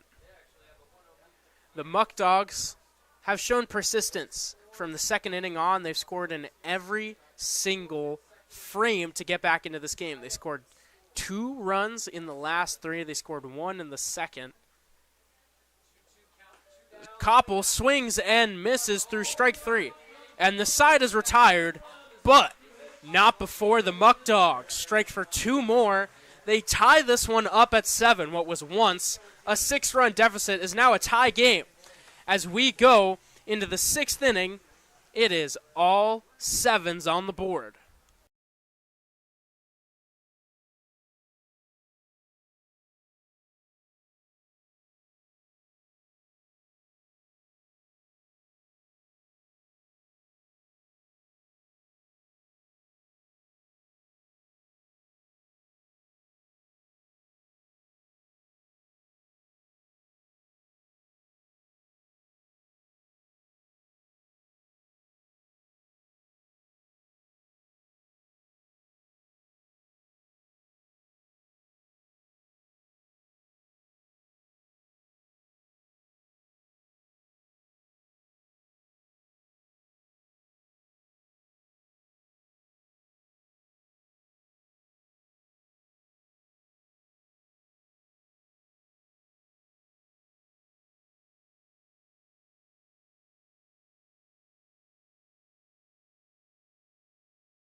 Fans, we have a new pitcher, Evan Hollingsworth's final line. He pitches 2 1/3 shutout innings, does not give a hit, strikes out 4. You know that's has to feel good for the left-hander after he struggled versus Jamestown. Got that bad taste out of his mouth with a great showing. And now coming in, it'll be the local kid, the hometown hero, Bryson Berry. Berry looking to follow suit from Hollingsworth. Not his best showing versus the Tarp Skunks last Thursday on opening day. Pitched 2/3 of an innings, 2 walks, allowed 2 runs. He's on now in a tie ball game. He'll kick things off. The first batter that will greet him will be Christopher Guzaldo. Guzaldo had a hit back in the 3rd inning, has not come to the plate since. Berry's first pitch, that one just a touch inside for ball 1.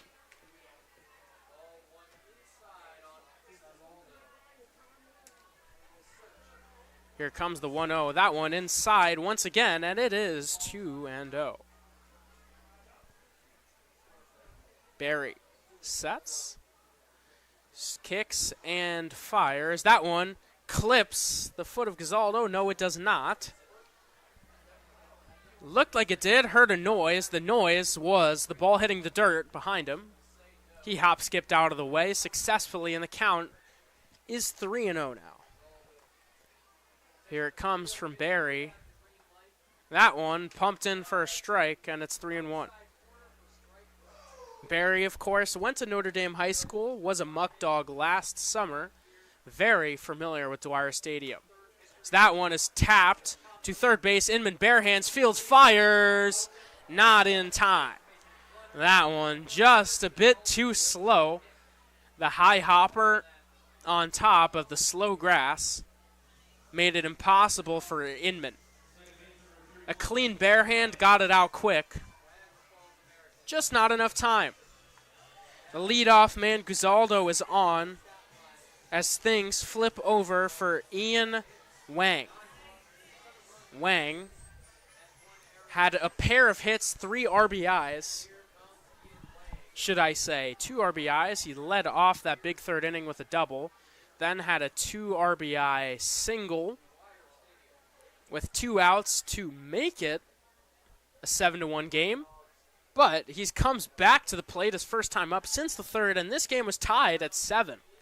Completely different contest from where he left it. Here's the pitch from Barry. That one goes to the backstop. Guzaldo is going to take second base. The go-ahead runner now in scoring position.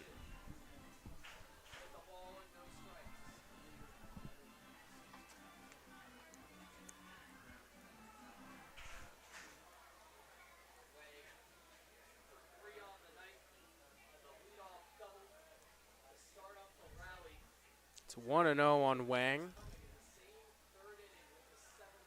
Wang smokes that one into right field. That's going to get down for a base hit. They're going to send home the runner, Guzaldo. He comes up firing to first base. As Guzaldo is in with ease as a third hit and ribby for Wang gives the Americans the lead. What a day for Ian Wang. They lose the lead. No fear, Wang is here. They'll have a meeting now on the mound.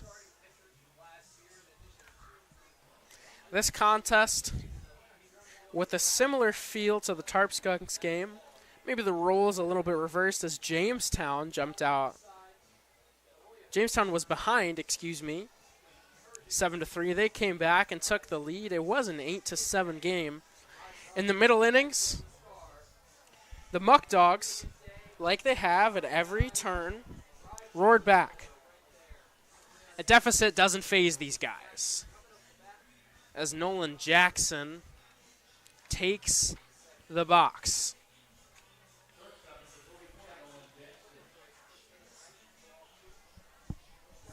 Jackson is 0 for 2 on the day. He got hit on the helmet to spark that rally back in the third.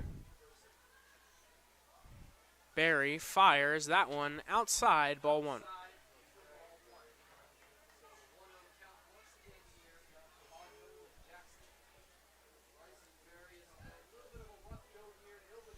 Jackson, a late addition to the lineup, looking to provide some thump. He nubs one to the pitcher, Barry, who fields, flips to first in time for the first out of the inning.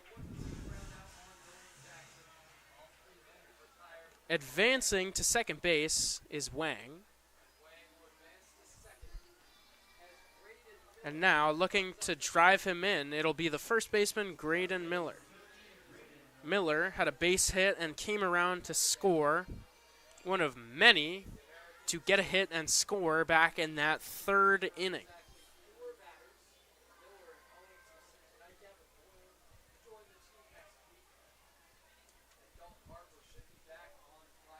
Barry fires home that one up and in for ball 1. They're going to say it clipped the jersey of Miller. Could not see that with the naked eye. Probably heard something around home plate. And runners are on first and second now for Nick Past. Past 2 for 3, delivered a big 2 RBI triple in the third inning. Barry fires home. That one grounded to third. Inman, it hits off of him.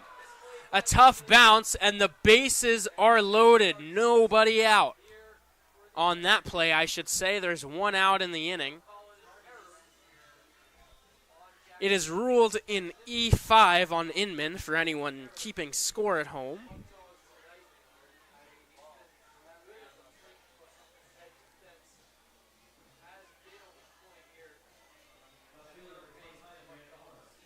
Grant Moore now steps up to the plate. He had a base hit his last time up. Excuse me, base hit in the third. Here's the pitch. That one, fly ball, right field, chasing in is Vesco. It's going to get down. Fry fields it. He's going to throw to second base, but it's over the head. Inman can't get to it in time. It's going to roll towards the dugout. 2 runs score. It'll be 1 RBI, and an error allows the second one to score. But the Americans strike back. Runners on second and third, they lead 10-7. This is shaping up to be a crazy contest as we come down to the finish line.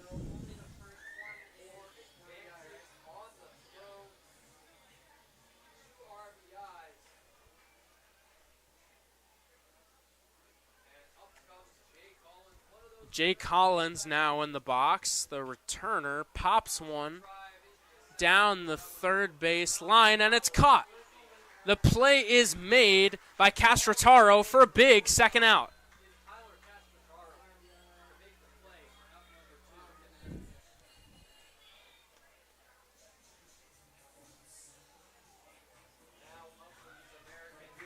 Now, 1 out away from getting out of this one, it's Carmen Panaro.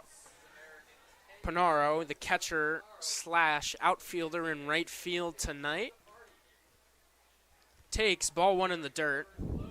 That second out, massive. As the infielders now move back, we already saw earlier what the drawn-in infield can allow. As here's the 1-0.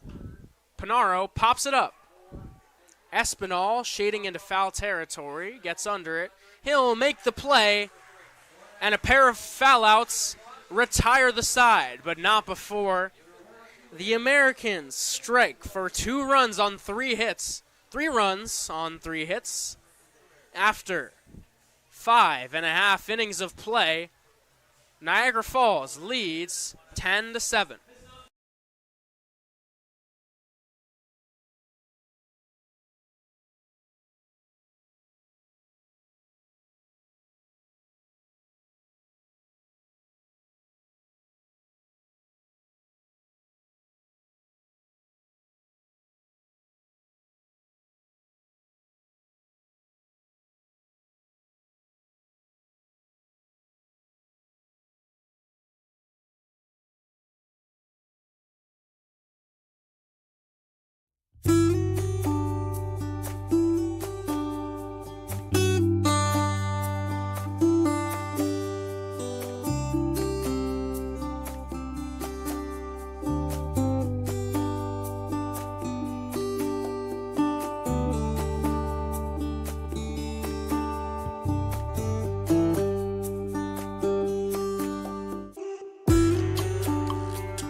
As we return here for the bottom of the 6th inning, I'd like to specially highlight Saturday's contest, as your Batavia Muckdogs are right here at Dwyer Stadium. They take on the Geneva Red Wings at 6:30 p.m. And a special night, as there is the helicopter candy drop. I've been talking about it all week, and for good reason. To put it simply, to you all listening at home, you can put it in the comment section. How many times have you seen a helicopter fly over a baseball stadium and drop 250-plus pounds of candy. Like watching a switch pitcher, this is a one-of-one experience. There are so many one-of-one opportunities. Every time you come to Dwyer Stadium this summer, you're going to see something new as Cooper Fesh takes the box and fouls off the first pitch he sees in the bottom of the 6th inning.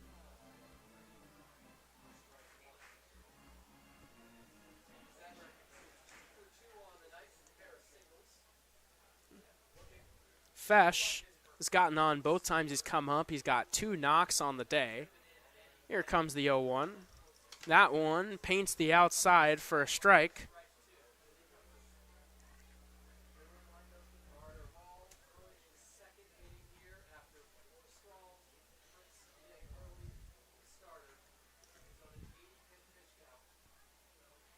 Here comes the 0-2 to Fesh. That one up and away. It's 1-2. I guess some of you are well acquainted with helicopters dropping candy. Maybe that is because you've come to Dwyer Stadium in past years, as here comes the 1-2. Fesh lines one into right center field, and the catch is made. First out. Fesh puts good one on it, but Hollins is there for the first out.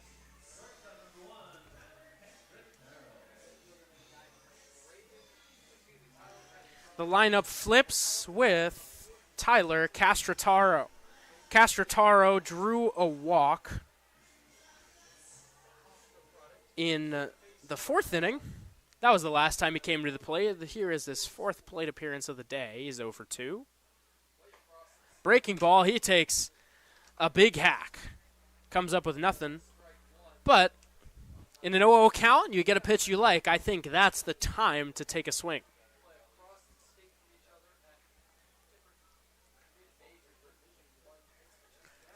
Castrataro popped 8 home runs at Hofstra University as a freshman. Here he reaches out and grounds it to shortstop. Jackson Fields throws well late.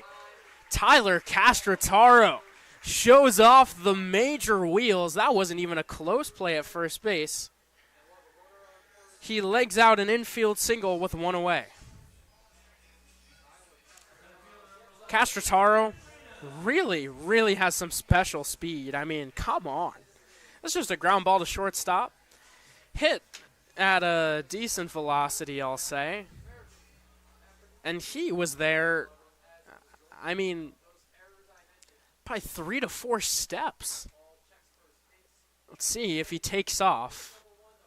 Reyna shows bunt, fouls it away outside of third. It's 0-1.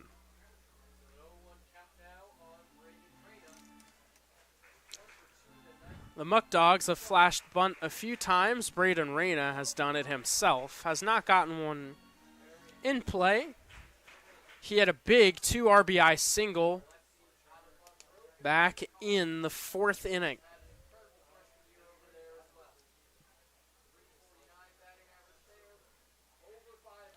They'll check in on Castrataro. He's back safely. Reyna has just picked up where he's left off. Went 2 for 4 in the last contest. Here he comes with the 0-1. That one fly ball to left field. Backing up for it. Backtracking. The catch is made in a basket for the second out. Reyna gave him a scare, but the play is made, and there are 2 down now.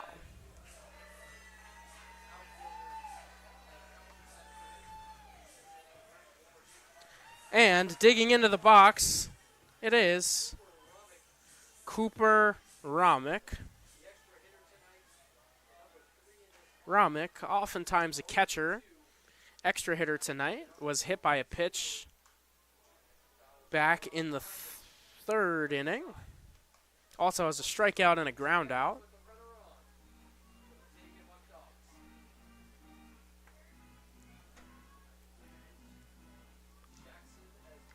With 2 outs, have to think there's a chance Castrataro is off, trying to get himself into scoring position. He does not go. Romick grounds it up the middle, fielded by Jackson. He throws to first base in time, and the side is retired. Muckdogs get no runs on one hit. They leave one runner on. And after 6 innings of play, Niagara Falls leads 10-7.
Pre-game superstition, black coffee, and picks every day.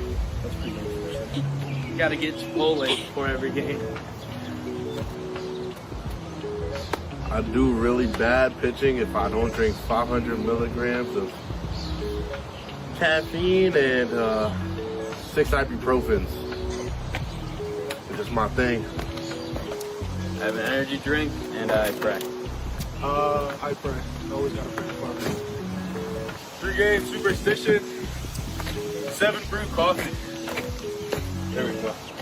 According to a baseball book I've read called Mental ABCs of Baseball, it says superstitions are bad. Okay. Energy drink. I want to sleep as much the night before. Meditation. I have a playlist that I listen to before every game. That's about it. PB&J and Goldfish before every game. I mean, I usually do the same band routine every time. It's really the only.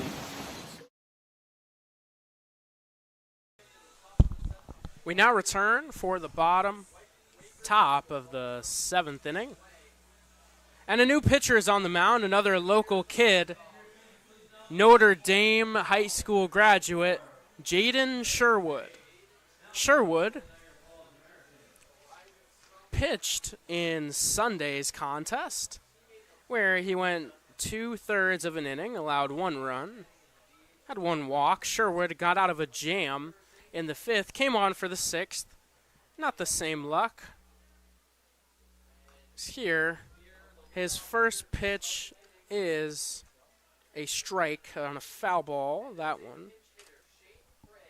A pinch hitter into the game, it's Shane Craig. Craig is coming in for the designated hitter Wagrin. There is strike 2 on the pinch hitter.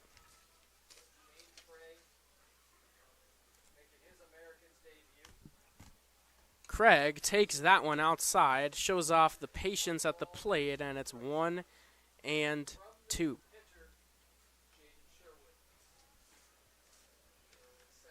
Sherwood kicks, fires home.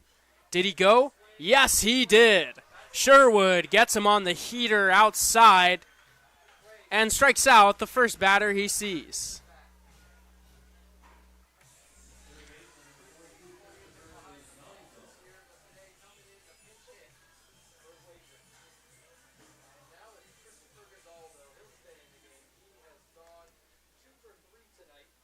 Gazaldo now into the box. He'll take a ball outside to open up the AB. He came around to score in the 6th inning after getting on with a base hit. Scored on the base hit from Wang. Takes that one for ball 2. Gazaldo really providing some value at the bottom of the lineup. That one hit well to center field, taking a few steps back and making the catch is Reyna for the 2nd out of the inning. 2 up and 2 down.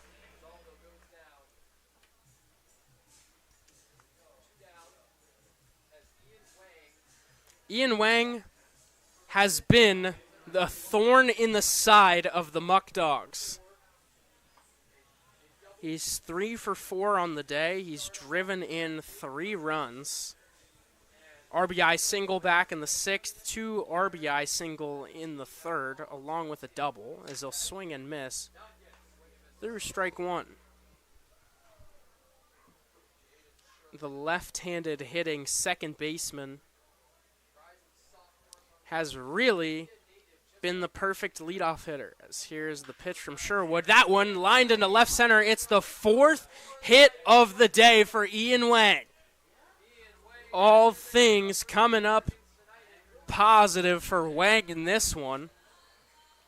They cannot get him out, and it's not to the discredit of the Muckdogs, I don't think. Sometimes it's just your day at the plate, and for a talented guy like Wang, you couldn't ask for a better start to the season. You have to remember, this is, for the Americans, their first game of the season. There's a slider away to Jackson. Sherwood showing off one of the 3 pitches in that pitch mix. He's got the mid-80s heater, which topped out at 86 back in high school. Likely got more on that thing now. 1-0 pitch on the way. That one outside for ball 2. Sherwood also touts a curveball and a slider. You saw that curveball on the first pitch of the AB. Then he went to the heater, both outside. It's 2-0. Wang took a few steps off. They check behind him. It was a close play, but Wang was back well in time. It's 2-0.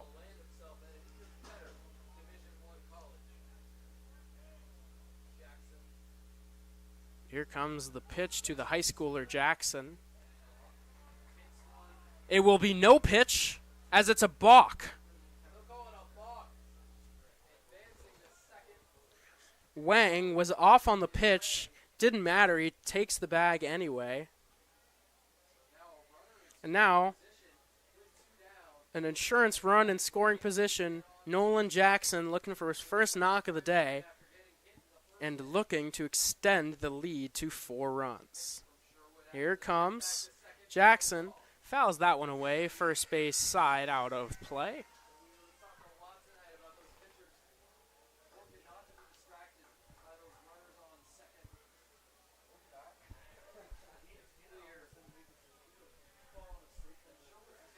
Here it comes on 2-1. Sherwood looks back at Wang at second, who takes an extra lead. Sherwood comes home. That one lined down the right field line, but foul. Would have been a double, but a few feet outside of right. To the chagrin of Jackson. To the pleasure of Sherwood. 2-2 now, 2 outs, top 7. Americans lead 10-7. Sherwood looks to second, comes home. Fouled away, first base side once again. That one, a jam shot. Hit above the Americans' dugout, and they'll do it again.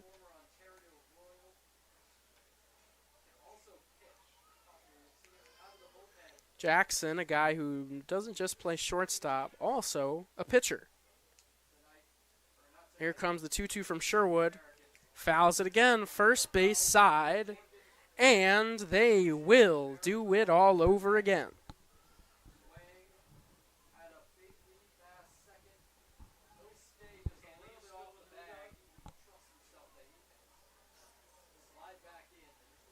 The umpire has a brief moment with Sherwood on the mound. After that balk, you have to wonder if maybe giving him some type of heads up that might be something he needs to be careful about. Here comes the pitch, breaking ball upstairs. And the count runs full. It's 3-2. I say before the pitch, watch what they do at second. Wang has a sizable lead. Brian Fry is in. Now he checks back to his position at second base. Here comes the pitch. Swing and a miss. Strike 3 on the breaking ball from Sherwood. And the side is retired. After 6.5 innings of play, It's 10-7 Niagara Falls.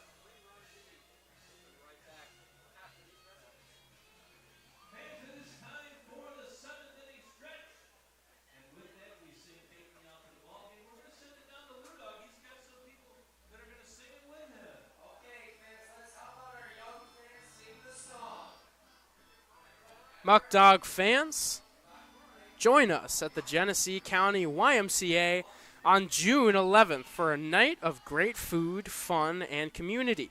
Enjoy a $10 spaghetti dinner, meet players from the 2025 Batavia Muckdogs, and support a great cause. Furthermore, you'll have the opportunity to bid on Batavia Muckdogs gear, exclusive YMCA merchandise, and more. For more information or to purchase tickets, please head to our X account at Batavia Muckdogs. That is a capital B and a capital M.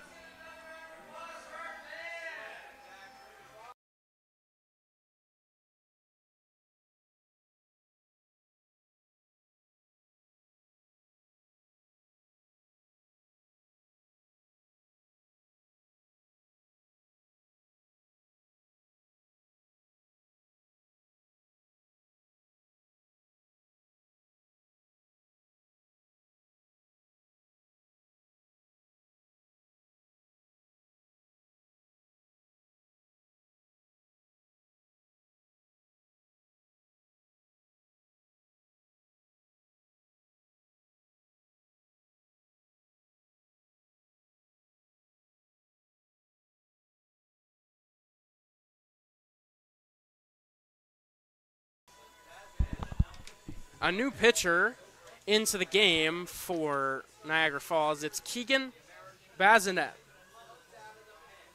Bazinet, hailing from Windsor, Ontario. He just finished up his freshman season at SUNY Niagara. He's got a heater that sneaks into the 90s. This season, across 25 and 2/3 innings pitched, 6 appearances, 3 starts, he posted a 3.86 ERA, a 1.32 WHIP, and perhaps most impressive of all, 29 strikeouts to just 7 walks. Bazinet will throw heat, he'll throw pitches in the zone. And the first batter he'll throw to is Jacob Vesco.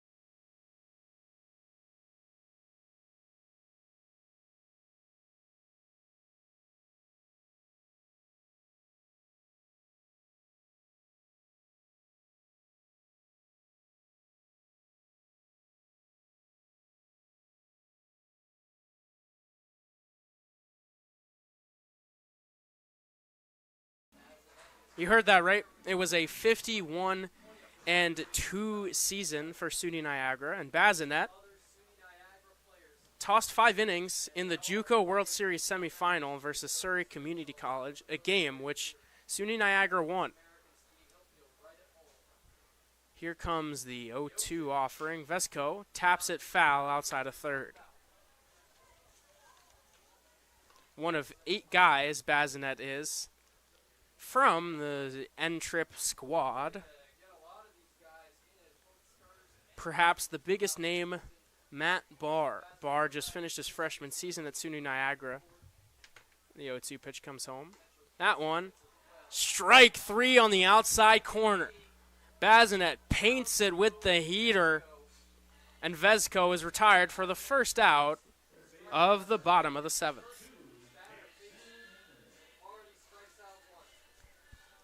But back on Matt Barr. Barr unable to attend this game because he has a tryout with the Los Angeles Angels. Barr, a guy who is the 145th ranked draft prospect in the upcoming 2025 draft. He had a 1.74 ERA across 57 innings pitched, and a heater that gets up to the upper 90s, has hit 98 on the gun. So here comes the 1-0 to Inman. Outside, and it's 2-0. Inman in the box shaking his head, signifying that he's all over that. He has no interest in that one outside the zone. That one farther out. Skips away from the glove of past. It wasn't going to be a strike anyway. Count is 3-0. One away here as Inman in the box with no runners on. Bazinet kicks, fires, outside, ball 4, and Jackson Inman is on with one away. Interesting to see that.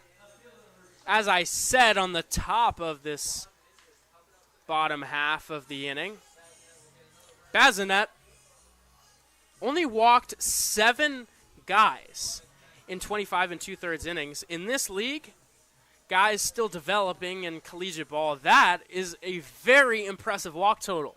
But he loses Inman on 4 pitches, and now will have to face Sean Mindas, who pops it in between first and second. The catch is not made.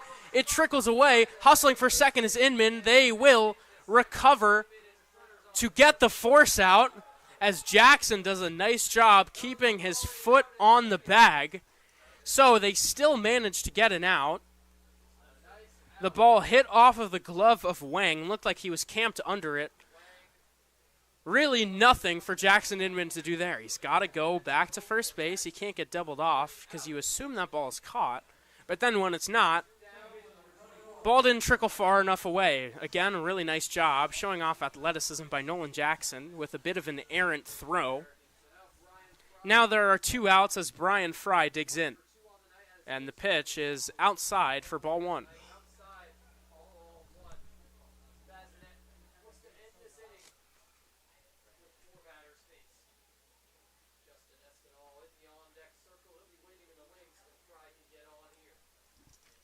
Here it comes. That one, a breaking ball.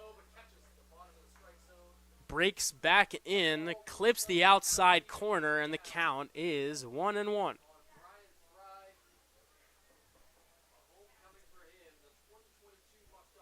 Here it comes to Fry. Fry takes a big hack. Fouls it behind home plate and falls behind 1-2. Fry, 1 for 2 on the day. He drew a walk his last time up in the 5th and swiped second base. It's 1-2 now on today's second baseman. In the dirt, low. Doesn't skip far enough away for Mindas to advance to second. Mindas has, in the early going, really shown a great prowess for reading balls in the dirt. Anytime there's an opportunity to take an extra 90 feet, he has been all over it. Here comes the 2-2. Fry pops it up. Chasing in. That ball is going to drop. Mindas is going to go for third, and it gets away from the pitcher who went to cover. Now advancing to second. Heads up base running from Brian Fry. A comedy of errors has the Muckdogs with runners on second and third now with 2 outs. What seemed like an innocent pop-up landed as Nolan Jackson didn't break in time. It landed in front of him. And then Mindas saw nobody covering third base. Made a daring, aggressive push for third base. The pitcher, Bazinet, went over to cover. The throw was offline. And as a result of that, it rolled to the dugout. Fry made it to second. As the first pitch to Espinal is outside, ball 1. Let's see if the Muckdogs can capitalize on the huge break that they were just given.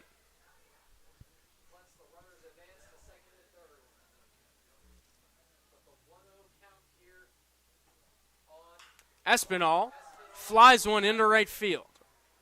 Running under it, backtracking. The catch is made by Panaro, and nothing comes of the 2-out error.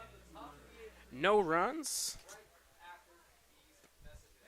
no hits, A walk and an E6 leave 2 runners on base.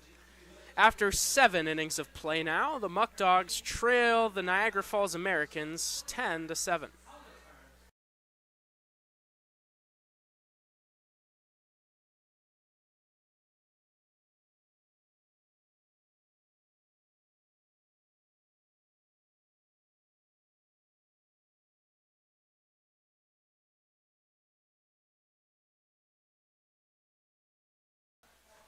This season, get yourself the latest Batavia Muckdogs gear. Hats, t-shirts, sweatshirts, warm-ups, baseballs, and much, much more. Stop by the merchandise stand by concessions right here at Dwyer Stadium to get some of these incredible products that are put on sale.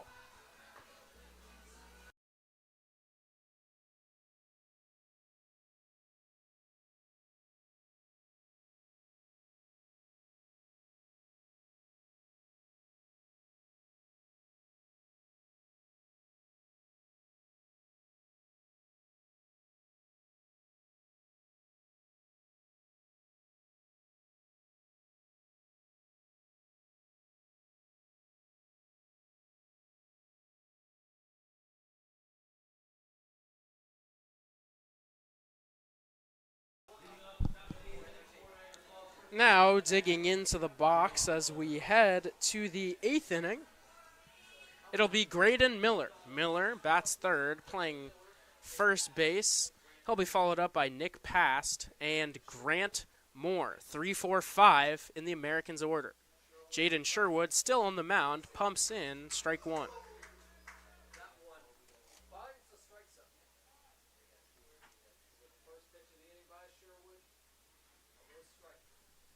Here comes from Sherwood.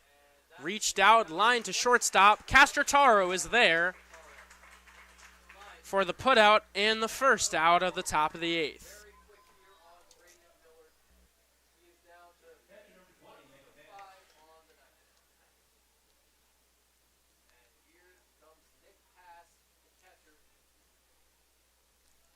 Passed. The catcher smoked a triple back in the 3rd inning. He'll take a breaking ball for strike 1 right here.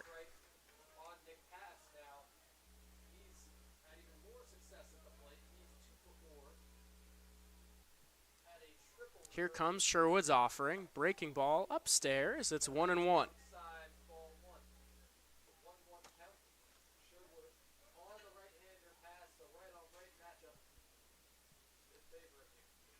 Here it comes from Sherwood.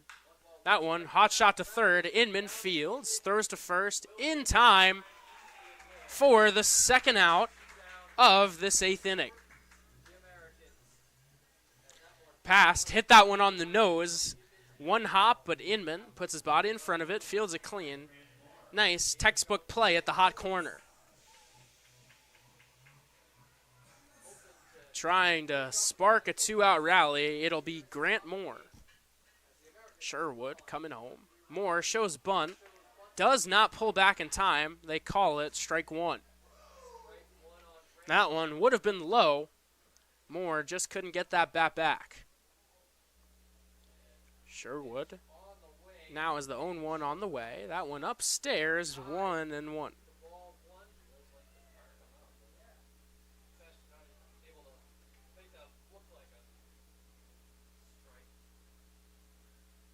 Here comes the 1-1. Sherwood goes to the backdoor breaking ball and dots it to perfection. Clips that outside black. And he's ahead 1-2. One pitch away from a 1-2-3/8. Moore stays alive, fouls it away, third base side.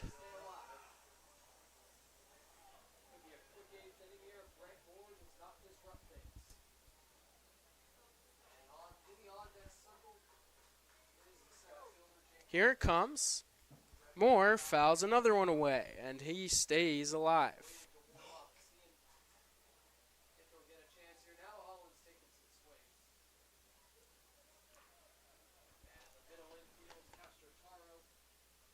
Sherwood kicks, fires, breaking ball, tried to go back to that backdoor breaker. That one started a little too far outside, and it's 2-2.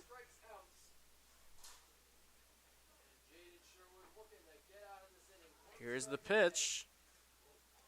That one a little farther outside, and the count runs full.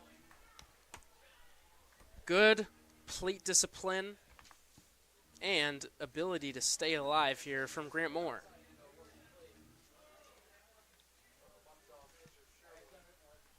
The 3-2 on the way to the rising junior. And it's upstairs, outside, ball 4. Grant Moore reaches base.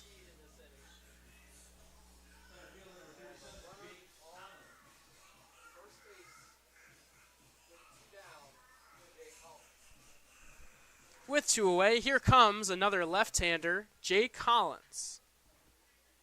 Hollins had a base hit in the 3rd. No dice besides that today. He's 1 for 4. Here's the pitch. Runner on the move. It'll be grounded to second base. The play is made by Fried. He throws to first base in time. And the side is retired. After 7.5 innings of play, the Muckdogs trail 10-7.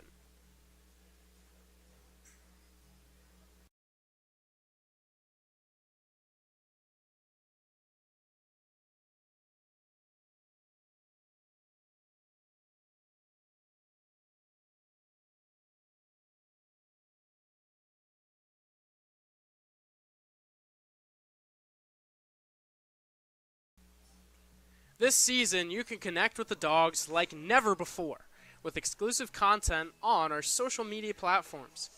Make sure you follow us on Facebook, Instagram, and Twitter. Just the other day, we had a Mic'd Up with Coach Skip Martinez posted.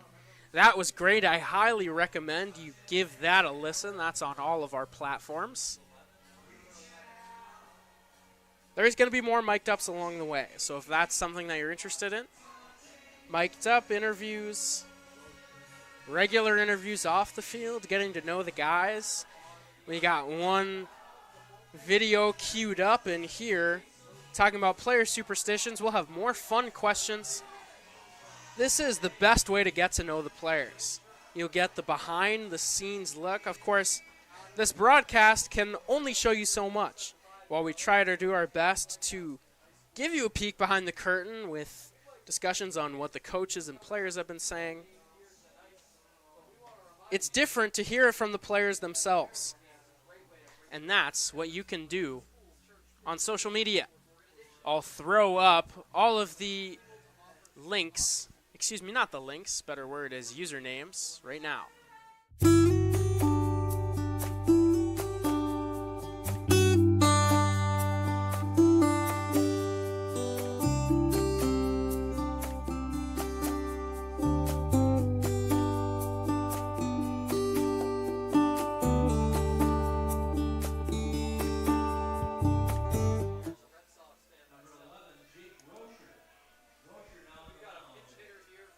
Now batting. To begin the top of the 8th inning, we'll have a new hitter, Blake Ewing, pinch hits for Cameron Koppel. And we'll have a new pitcher on the bump. It'll be Jake Rocher. Rocher, a 6'4" right-hander from Mapleton, Utah, just finished his freshman season at Mount St. Mary's, one of a few guys from the Mount on this squad. Also, a bit of a hitter. He has a max exit velocity above 100 miles per hour. Blake Ewing off the bench takes ball 1. Ewing started the first few games of the year, had the last contest off. Now, in off the bench, trying to spark a rally. The count is 1-1.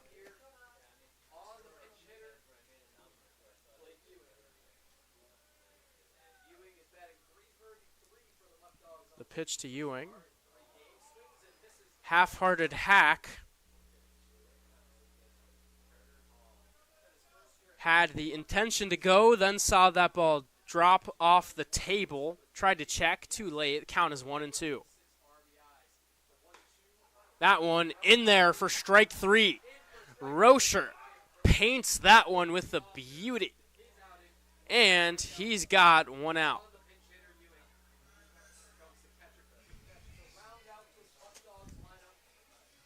Now batting, it is Cooper Fesh. Fesh flew out to center field his last time up. Broke up a string of 2 straight base knocks for him earlier.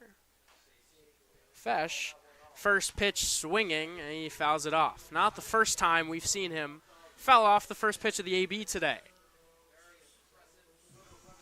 The Muckdogs came back their last time out versus Jamestown, of course, with a walk-off, as Fesh grounds it right back up the middle for his 3rd base hit of the ball game. And Batavia has a base runner with 1 away. All that matters here, base runners, base runners, base runners. Simply put, you can't do it all with one swing with the bases loaded down by 3 runs as Tyler Castrataro digs into the box. They're going to need to string together some hits. Castrataro takes that one. It's called a strike on the outside part of the plate. It's 0-1. Castrataro, the leadoff man, a perfect guy to have up when you're trying to get men on base. He takes that one for a ball, and it's 1-1. Gotten on base his last 2 times up. He hit a single in the 6th, walked in the 4th. Here comes the 1-1. That one in the dirt. Fesh stays at first wisely. It didn't get far enough away, and Castrataro is ahead 2-1.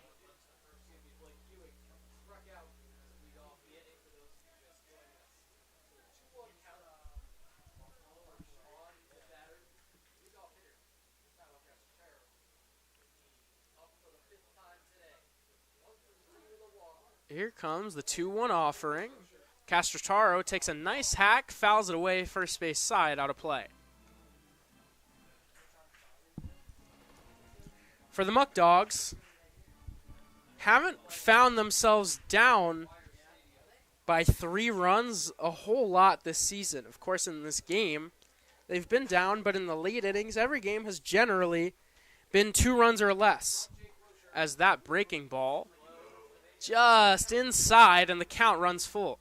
Castrataro showing off that eye. He's got great command of the batter's box, great control of the strike zone. Now looking to get on once again. Here comes the pitch. He reaches out, lines it down the right field line, but foul.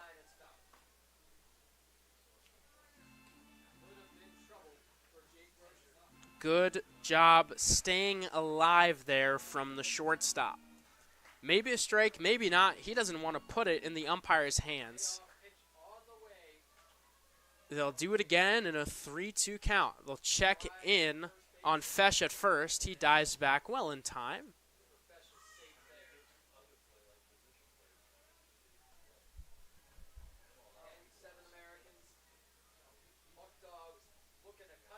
Here comes the 3-2. Rusher sets, kicks, fires, breaking ball, fouled off outside of third.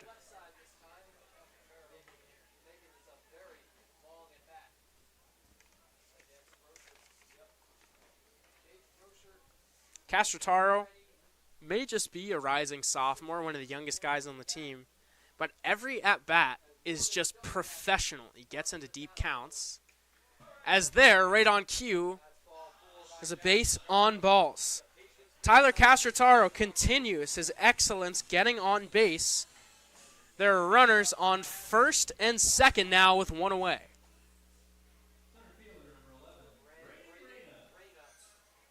And now the meat of the order is coming up as Braden Reyna digs into the box. Reyna, 1 for 4 on the day at a 2-ribby single back in the 4th. An opportunity to drive in some more runners right now. Past will talk things over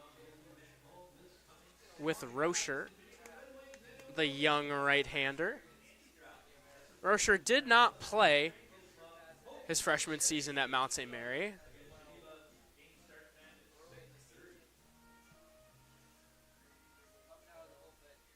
The DJ here, egging on the Americans to get back to play. Reyna in the box. He kicks, fires. That one just outside. It's ball one. Close pitch right there. Reyna does a good job leaving it. Here it comes from Reyna to Reyna. Takes a nice healthy hack and fouls it back. It's 1-1.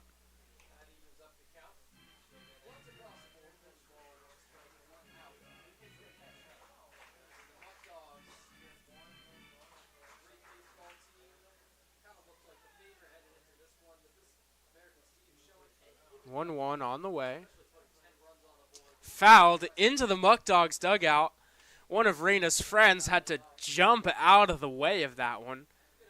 Looked like Bryson Berry had that ball ticketed for his head. Luckily, he gets out of the way. It'll be a 1-2 now on Reyna. Checks his swings, keeps it outside. It's 2-2.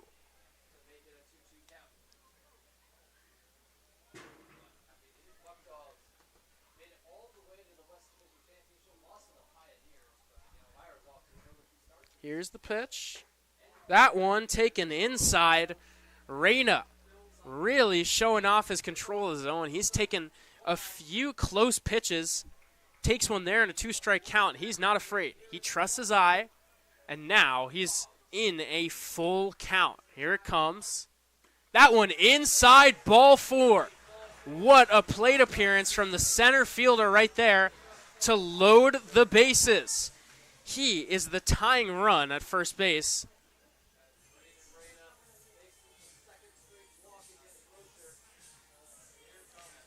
They're going to pinch run for Reyna.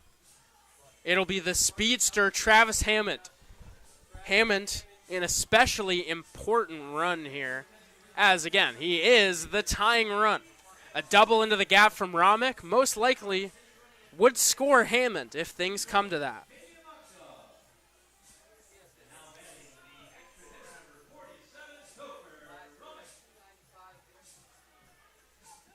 Romick, a guy who used to the spotlight. He's come through on the collegiate level in the Perfect Game Collegiate League. There's a reason he's hitting third. They trust him in spots like this. As here he grounds it to shortstop. Jackson flips to second for one. On to first. Not in time. Romick beats it out, buys himself an RBI, and makes this a 2-run ball game on the RBI fielder's choice.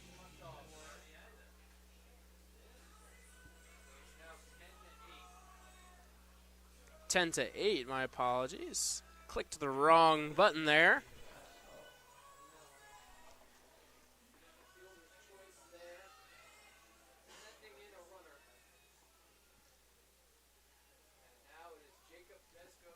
Here comes Jacob Vesco in a huge spot. He'll take a breaking ball for a strike. And it's 0-1.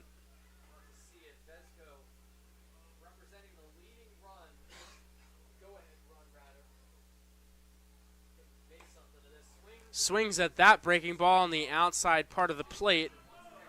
And it's 0-2.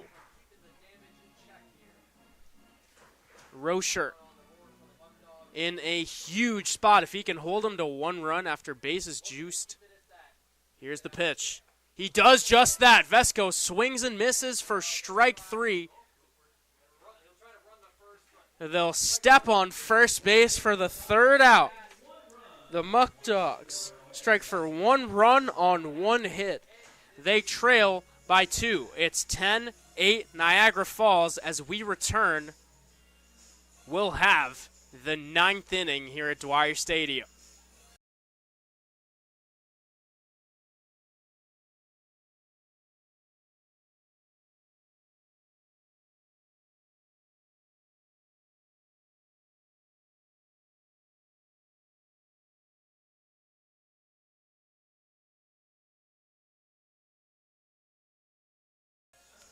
The 9th inning, as is every inning, of Muckdog Baseball is powered to you by our sponsors. Special thank you to Alex's Place, Batavia Downs, Eli Fish, Rochester Regional Health, the Mental Health Association, Tiny Piney, Tompkins Bank, the YMCA, Whole Life Fitness, and many, many more.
We lead off the 9th inning with the right fielder, Carmen Panaro. Panaro 0 for 3 on the day with a walk back in the 2nd inning. Jaden Sherwood still on the mound. Fires one outside for ball 1.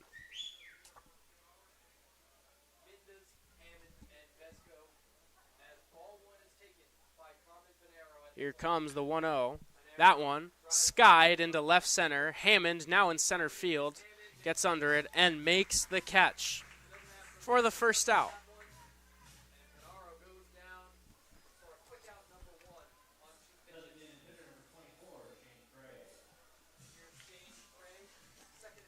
Travis Hammond was in for some speed.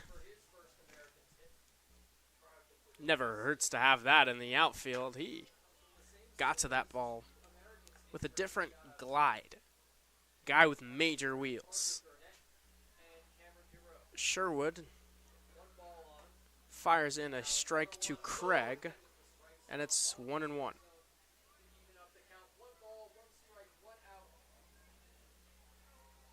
1-1 coming home. Grounded to third. Inman with a nice scoop. Throws to first base. In time. Espinal stretched out. Foot might have detached from the bag for a second, but he got back in time. Jackson Inman continues his smooth third base play. That was a nice in-between hop. He charged it, though, made it easier on himself, and got the out. Christopher Guzaldo takes strike 1 right there, and there's no balls and 1 strike. 2 outs here, top of the 9th inning. Sherwood not looking to let any more runners score. They go to a breaking ball. That one is a called strike 2. Now 1 pitch away from getting out of the top of the 9th inning, keeping it a 2-run game. Fastball low, not corralled by Fesh, and the count is 1-2.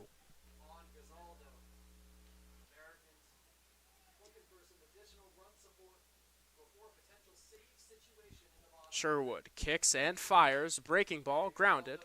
Castrotaro fields, gets trouble getting it out of his glove, and they're going to call him out. Tyler Castrotaro double pumps but fires in time to first base to retire the side. He continues that strong play on balls he's got to charge in for. And after 8.5 innings of play, stay right where you are. The Muckdogs are about to come to the plate with last licks, a chance to tie this one up or walk it off. They've got 3 outs to make it happen.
back for the bottom of the ninth inning. The last chance for the Muckdogs to bark back and at least tie this game up. They'll be going up against a new arm, Brady Toney. Toney, a native of Jacksonville, Florida, attended Mount St. Mary's for his freshman season. Graduated previously, before his time at the Mount, from Wolfson High School. And the numbers, I'll read them off to you. They're eye-popping. Across 4 seasons of varsity ball, he had a 1.96 ERA. He struck out 158 batters and walked just 66 across 128 innings. First pitch to Jackson Inman is a ball, and the count is 1-0. The numbers for Toney impressive, as they are for Inman. Takes a nice hack and fouls it back. It's 1-1.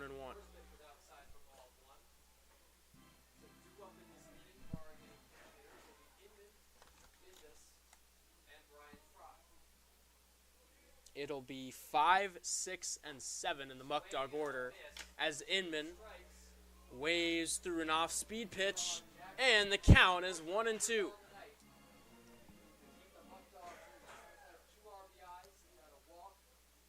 The 1-2 on the way. Swing and a miss. Strike 3 on an upstairs heater from Toney. And the first batter he sees, he sets down on strikes. 1 away now for Sean Mindas.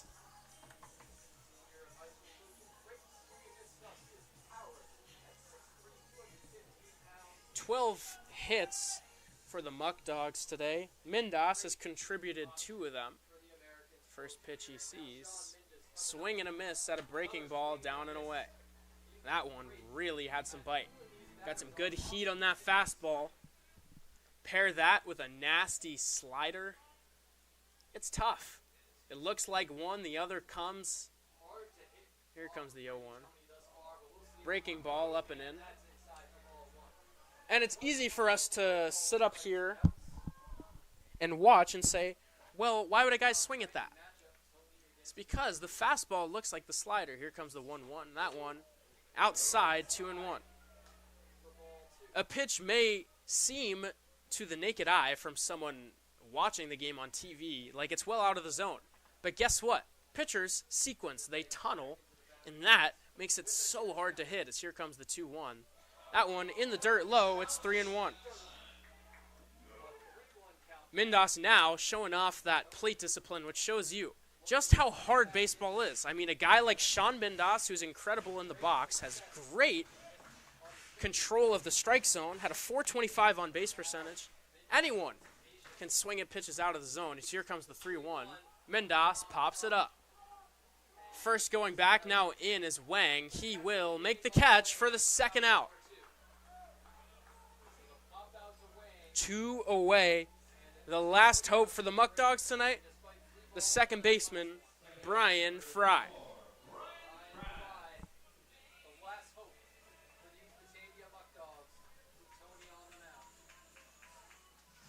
Fry. 1 for 3 on the contest.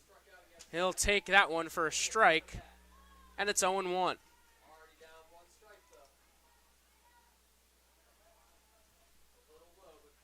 Here it comes. Fry takes a big, healthy hack. Gets nothing but air. And the Muckdogs are down to their final strike. Here it comes. Up and away. Fry does a good job leaving it. And the count is 1-2.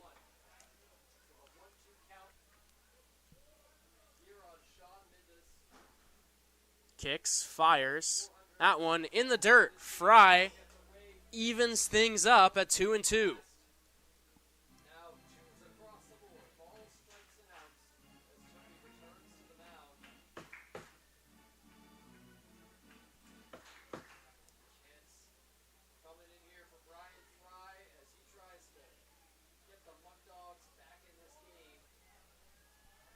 Toney sets, kicks, fires. Fry flies it into left field.